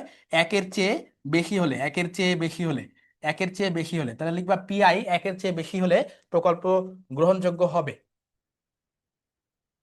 ওকে, এরপরে 21-এ চলে আসো। সাগর 100 টাকায় শেয়ার ক্রয় করে 125 টাকায় বিক্রি করলো, মূলধনী আয়ের হার কত? মূলধনী আয়ের হার কত? তাহলে দেখো 100 টাকায় কিনে যদি 125 টাকায় বিক্রি করি, তাহলে মূলধনী লাভ হচ্ছে 25 টাকা। মূলধনী লাভ হচ্ছে কত? 25 টাকা। তাহলে 125 মাইনাস 100 হচ্ছে 25 টাকা, হচ্ছে আমাদের মূলধনী লাভ। তাহলে এই 25 টাকা যদি লাভ হয়, এটাকে আমরা যদি শতকরায় কনভার্ট করি, তাহলে আমাদের কি আসে? 100 টাকায় লাভ হয় 25 টাকা, অর্থাৎ 1 টাকায় লাভ হয় 25/100। 100 টাকায় লাভ হয় 25/100 ইন্টু 100, তাহলে কত হয়? 25%। কত পার্সেন্ট? 25%। তাহলে মূলধনী লাভের হার হচ্ছে 25%। ওকে, এরপর দেখো ট্রেজারি বিলে আয়ের হার 5%, বাজার আয়ের হার 10%, বাজার ঝুঁকি 0.5, সিএপিএম বা ক্যাপেম অনুযায়ী আয়ের হার কত? তাহলে সিএপিএম অনুযায়ী আমাদের আয়ের হার বের করতে বলছে। তাহলে দেখো আয়ের হারের ক্ষেত্রে আমাদের সূত্র কি? সূত্র হচ্ছে R F plus R M minus, আমি আবার একটু লিখি, R F plus R M minus R F into beta, R F into beta. Okay, এখন দেখো এখানে আরএফ কত আছে, ট্রেজারি বিলের আয়ের হার মানে হচ্ছে আরএফ। এটাকে কি বলা হয়? আরএফ বা ঝুঁকিমুক্ত আয়ের হার। সরকারি বিলে যদি আমরা বিনিয়োগ করি সেটিকে বলা হয় ঝুঁকিমুক্ত আয়ের হার, যেহেতু সরকার সাধারণত দেউলিয়া হয় না। এবং দেখো এই যে আরএফ হচ্ছে আমাদের 5%, তাহলে আমরা দেখো 5% লিখলাম, প্লাস আরএম কত আছে, আরএম বাজার আয়ের হার হচ্ছে 10%, তাহলে এটিকে আমরা বলবো আরএম। আরএম হচ্ছে 10%, মাইনাস আরএফ তো আগেই লিখছি 5%, আবারও হবে, এবং বিটা আছে 0.5। তাই দেখো 5% যোগ এই দুইটা বিয়োগ করলে, এই দুইটা বিয়োগ করলে হয় 5, 5 গুণ 0.5, তাহলে কত হয়? এখানে 5% প্লাস এখানে এই 0.5 দিয়ে ডিভাইড করলে আমাদের হবে হাফ। কত হবে? এটার হাফ হয়ে যাবে, তাহলে 5-এর হাফ হচ্ছে 2.5, তাহলে এই দুইটা যোগ করলে হয় 7.5%। কত পার্সেন্ট? 7.5%। তাহলে আমাদের ক্যাপএম অনুযায়ী আয়ের হার হচ্ছে 7.5%, বা সিএপিএম অনুযায়ী আয়ের হার হচ্ছে 7.5%। এরপর দেখো স্নিগ্ধা একজন বন্ডে বিনিয়োগ করতে আগ্রহী, এক্ষেত্রে সে প্রধানত কোন ঝুঁকি বহন করবে? তাহলে বন্ড হচ্ছে এক প্রকার ঋণ বা ঋণপত্র। বন্ড হচ্ছে এক প্রকার ঋণ বা ঋণপত্র। তাহলে ঋণপত্রে বা ঋণের ক্ষেত্রে আমরা কোন ঝুঁকি বহন করি? ঋণের ক্ষেত্রে আমরা সাধারণত দায় পরিশোধের অক্ষমতা দেখতে পাই, এবং দায় পরিশোধের অক্ষমতা থেকে মূলত আমাদের আর্থিক ঝুঁকির সৃষ্টি হয়। কোন ঝুঁকির সৃষ্টি হয়? আর্থিক ঝুঁকির সৃষ্টি হয়। আর্থিক ঝুঁকির সৃষ্টি হয়। তাহলে সে মূলত আর্থিক ঝুঁকি বহন করবে। কি বহন করবে? আর্থিক ঝুঁকি বহন করবে। ওকে। বাংলাদেশের দুটি বিশেষায়িত নাম লেখো, বিশেষায়িত ব্যাংকের নাম লেখো। বাংলাদেশের দুটি বিশেষায়িত ব্যাংকের নাম লেখো। তাহলে বিশেষায়িত ব্যাংক কয়টা আছে বাংলাদেশে? বাংলাদেশে বিশেষায়িত ব্যাংক আছে তিনটা। কয়টা আছে? তিনটা। এই তিনটা নাম মুখস্থ করে ফেলো। একটা হচ্ছে বাংলাদেশ কৃষি ব্যাংক, একটা হচ্ছে রাজশাহী কৃষি উন্নয়ন ব্যাংক, আরেকটি হচ্ছে প্রবাসী কল্যাণ ব্যাংক। তাহলে বিশেষায়িত ব্যাংক আছে তিনটি। কয়টি বললাম? তিনটি। এখান থেকে দুইটা লিখতে হবে, তিনটি আছে, তুমি যে কোনো দুইটা লিখতে পারো। তোমরা লিখতে পারো বাংলাদেশ কৃষি ব্যাংক। কি লিখতে পারো? বাংলাদেশ কৃষি ব্যাংক। আর কি লিখতে পারো? রাজশাহী কৃষি উন্নয়ন ব্যাংক। রাজশাহী কৃষি উন্নয়ন ব্যাংক। আর একটা আছে প্রবাসী কল্যাণ ব্যাংক। আর একটা কি আছে? প্রবাসী কল্যাণ ব্যাংক। প্রবাসী কল্যাণ ব্যাংক। এই তিনটা হচ্ছে বাংলাদেশে বিশেষায়িত ব্যাংক। প্রবাসী কল্যাণ ব্যাংক। তাহলে এই তিনটা থেকে যে কোনো দুইটা লিখলেই হবে। এই তিনটি থেকে যে কোনো দুটি লিখলেই হবে। এরপর দেখো গার্নিশি অর্ডার কি? গার্নিশি অর্ডার কি? গার্নিশি অর্ডার হচ্ছে আদালত।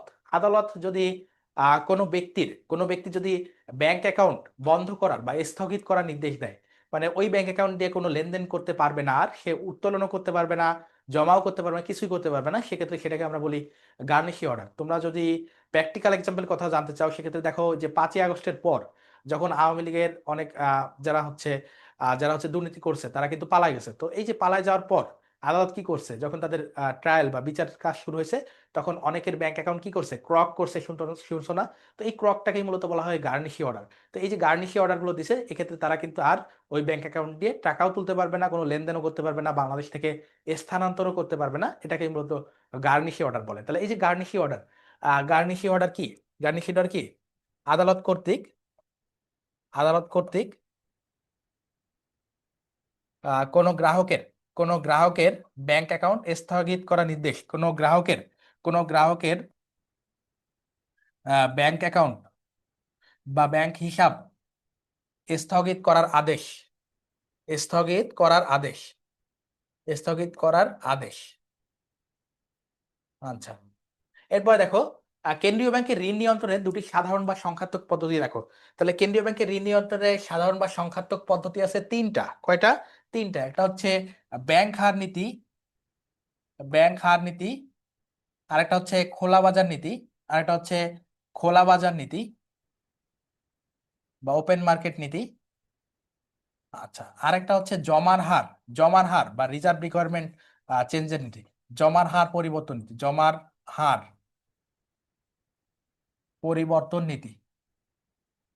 পরিবর্তন পরিবর্তন নীতি। ওকে। এই তিনটা থেকে যে কোনো দুইটা যদি তোমরা লেখো তাহলে কিন্তু হবে। আর বাংলাদেশের সরকারি নোট ইস্যু করে কি? দেখো বাংলাদেশের সরকারি নোট বলছে, দেখো দুই ধরনের নোট আছে, একটা হচ্ছে ব্যাংক নোট আর একটা হচ্ছে সরকারি নোট। একটা ব্যাংক নোট আর একটা কি সরকারি নোট। তাহলে ব্যাংক নোট ইস্যু করে কেন্দ্রীয় ব্যাংক বা বাংলাদেশ ব্যাংক, কিন্তু সরকারি নোট ইস্যু করে হচ্ছে অর্থ মন্ত্রণালয়। কে করে? অর্থ মন্ত্রণালয়। অর্থ মন্ত্রণালয়। ওকে। অর্থ মন্ত্রণালয়। তাহলে বাংলাদেশে সরকারি নোট ইস্যু করে হচ্ছে অর্থ মন্ত্রণালয়, অর্থ মন্ত্রণালয়, কিন্তু ব্যাংক নোট গুলো ইস্যু করে হচ্ছে কেন্দ্রীয় ব্যাংক। এরপর দেখো বাণিজ্যিক ব্যাংকের প্রয়োজনীয় জমার হার 20% এবং 20,000 টাকার আমানতের মাধ্যমে সর্বোচ্চ কত টাকা ঋণ আমানত সৃষ্টি করা যাবে। তাহলে এই যে ঋণ আমানত মানে হচ্ছে ক্রেডিট মাল্টিপ্লার, ক্রেডিট মাল্টিপ্লার। তাহলে এই যে ক্রেডিট মাল্টিপ্লার, ক্রেডিট মাল্টিপলার, ক্রেডিট মাল্টিপুলারকে আমরা সিএম বলি। সিএম এর সূত্র আছে একটা, যে সিএম, সিএম হচ্ছে উপরে যাবে আই, নিচে যাবে হচ্ছে আর আর এবং মাইনাস আই। তাহলে আই হচ্ছে, দেখো আই হচ্ছে এই 20,000 টাকা। এখন এই 20,000 টাকার মাধ্যমে ব্যাংক কত টাকা আমানত সৃষ্টি করতে পারবে, মানে তুমি 20,000 টাকা জমা রাখলে ব্যাংক সর্বোচ্চ ওই 20,000 টাকা দিয়ে কত টাকা লোন দিতে পারবে। আমরা মনে করি যে 20,000 টাকা জমা নিছে ব্যাংক, মনে হয় কিছু টাকা রেখে 18,000 টাকা 15,000 টাকা লোন নেবে, কিন্তু প্রকৃত অর্থে ব্যাংক ঋণ আমানতের মাধ্যমে এটাকে কয়েক গুণ বৃদ্ধি করে লোন দেয়। তুমি 20,000 টাকা রাখলা, ব্যাংক দেখা গেলো 4 লাখ 5 লাখ টাকা লোন দিবে এইটার উপরে, শুধুমাত্র এই সিএম করে। তাহলে এই যে সিএম, সিএমটা আমরা কিভাবে বের করবো দেখো, উপরে আমরা বলছি আই মানে হচ্ছে তোমার আমানতের পরিমাণ, তাহলে 20,000, এবং আর আর হচ্ছে প্রয়োজনীয় আয়ের হার, এটা হচ্ছে আর আর, এটা হচ্ছে আর আর। তাহলে 20%, 20%কে আমরা লিখতে পারি 20/100, কি লিখতে পারি 20/100, মাইনাস হচ্ছে কি আবারও 20,000, মানে আয়ের পরিমাণ, এটাকে আই বলবা, আমানতের পরিমাণ কি 20,000।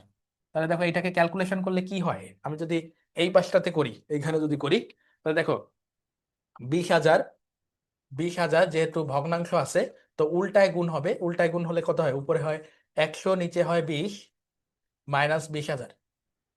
তাহলে দেখো একটু কাটাকাটি করার চেষ্টা করো, এটা এক, তাহলে 1,000, 1,000, এখানে আছে 1,000, ওকে, আর এটা দুইটা শূন্য, 1 2, তাহলে 1,00,000 মাইনাস 20,000, 1,00,000 মাইনাস 20,000, তাহলে 80,000 টাকা হচ্ছে ঋণ আমাদের সৃষ্টি হবে, 80,000 টাকা। তাহলে দেখো তুমি রাখছিলা ব্যাংকে 20,000 টাকা, কিন্তু এই যে ঋণ আমানতের মাধ্যমে সেটা ব্যাংক 80,000 টাকা লোন দিবে। কত টাকা লোন দিবে, 80,000 টাকা লোন দিবে, শুধুমাত্র এই যে ঋণ আমানতের মাধ্যমে। ওকে, এরপর দেখো বাণিজ্যিক ব্যাংকের প্রধান কাজ কি।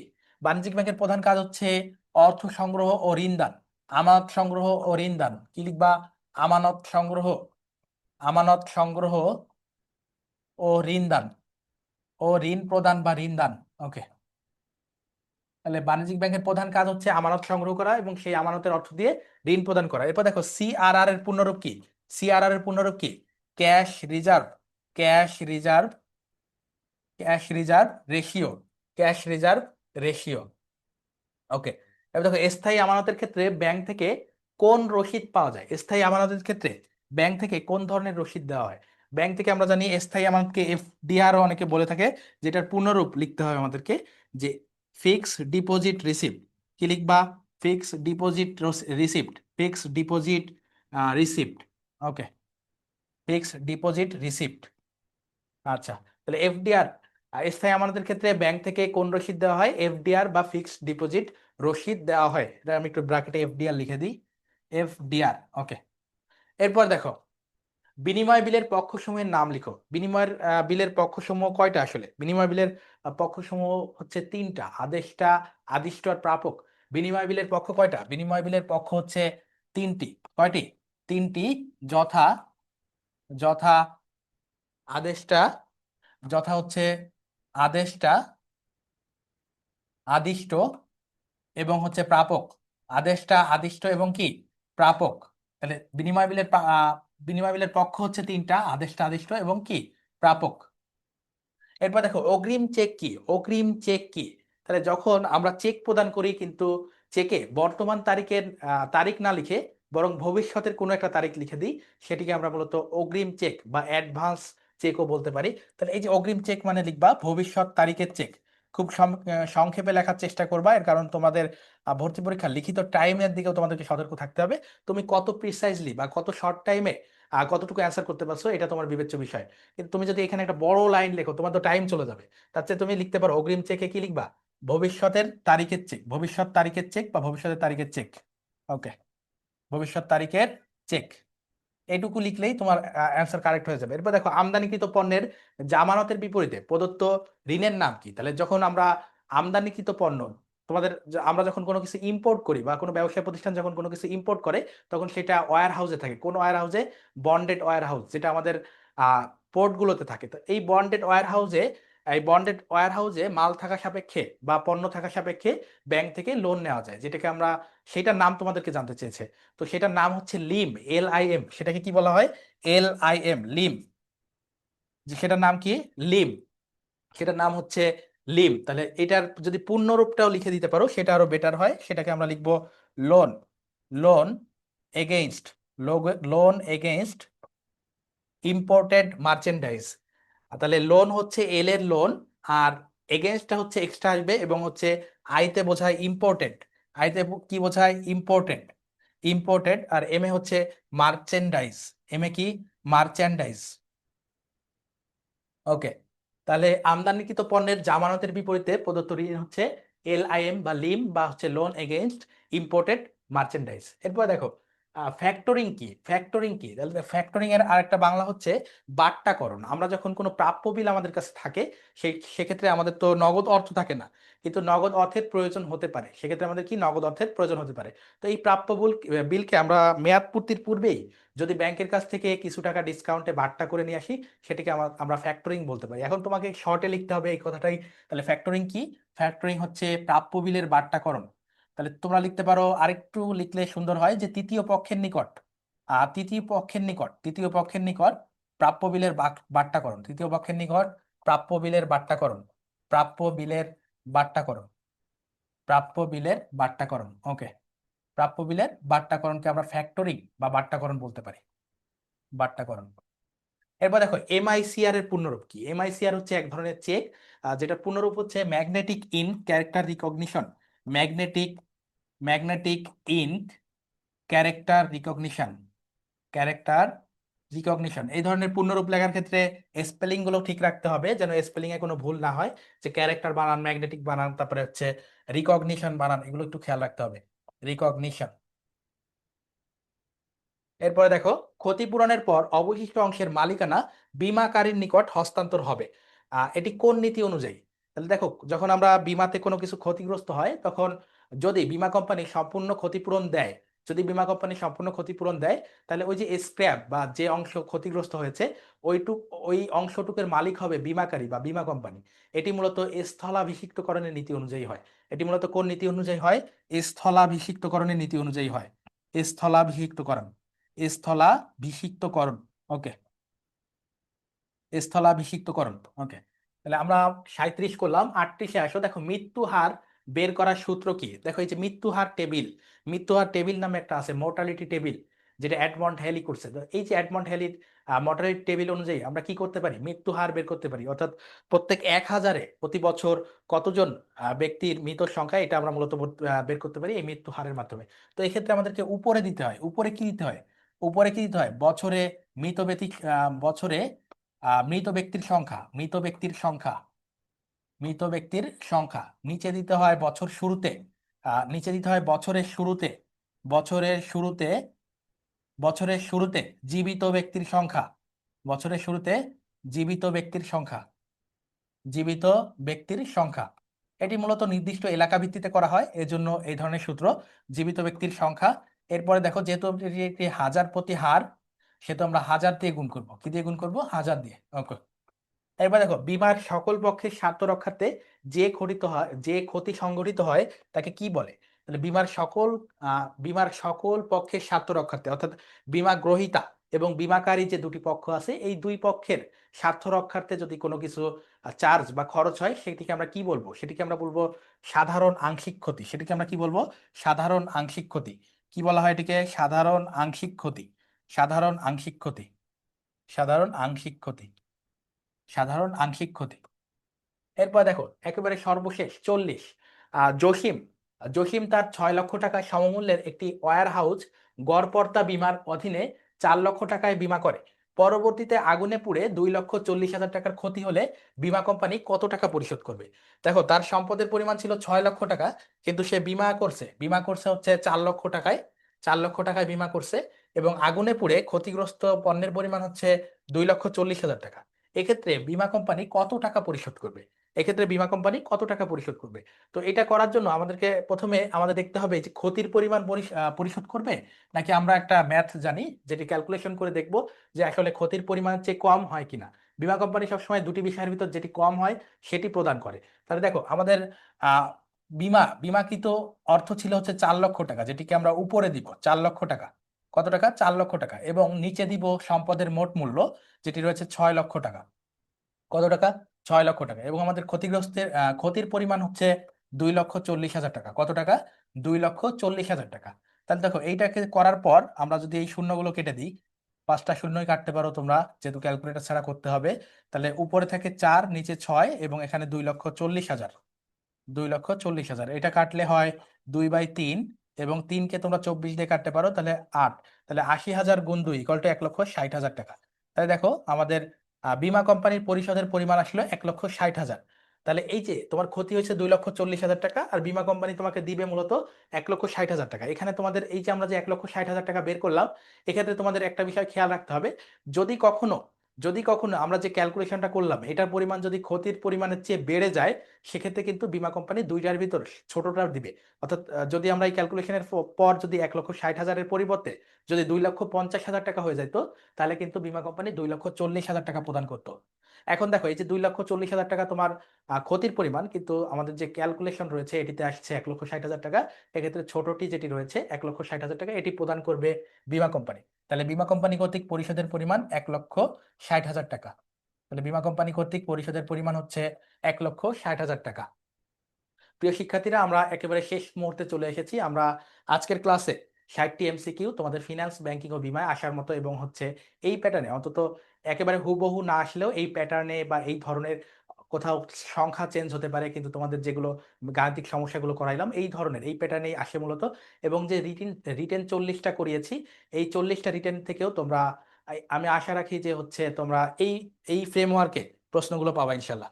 তো তোমাদের আজকের ক্লাসটি করার পর তোমাদের যে কোনো ধরনের সমস্যা থাকলে আমাদের পেজে জানাতে পারো। এছাড়াও আমাদের স্কুল অফ এক্সেলেন্সের কিন্তু C unit excellent online course চলমান রয়েছে। তাছাড়া আমাদের গুচ্ছের স্পেশাল ব্যাচ আসছে। তাছাড়া আমাদের বি ইউনিটের কোর্সগুলো চলমান রয়েছে। তোমরা যে কোনো কোর্স সম্পর্কে জানতে বা হচ্ছে যে কোনো বিষয় সম্পর্কে জানতে আমাদের পেজে নক করতে পারো, এবং আমাদের যে নিয়মিত ফ্রি ক্লাসগুলো হচ্ছে তোমাদের অ্যাডমিশন সংক্রান্ত, সেগুলোতে যুক্ত থেকে তোমরা উপকৃত হতে পারো, তোমাদের বন্ধুদেরকে জানিয়ে দিতে পারো। এছাড়াও অন্যান্য তথ্য জানতে তোমরা bdsoi.com-এও ভিজিট করতে পারো। আজকের ক্লাসটি এই পর্যন্ত ছিল। সবাইকে ধন্যবাদ জানিয়ে আজকের ক্লাসটি এখানেই শেষ করছি। আসসালামু আলাইকুম রহমতুল্লাহ।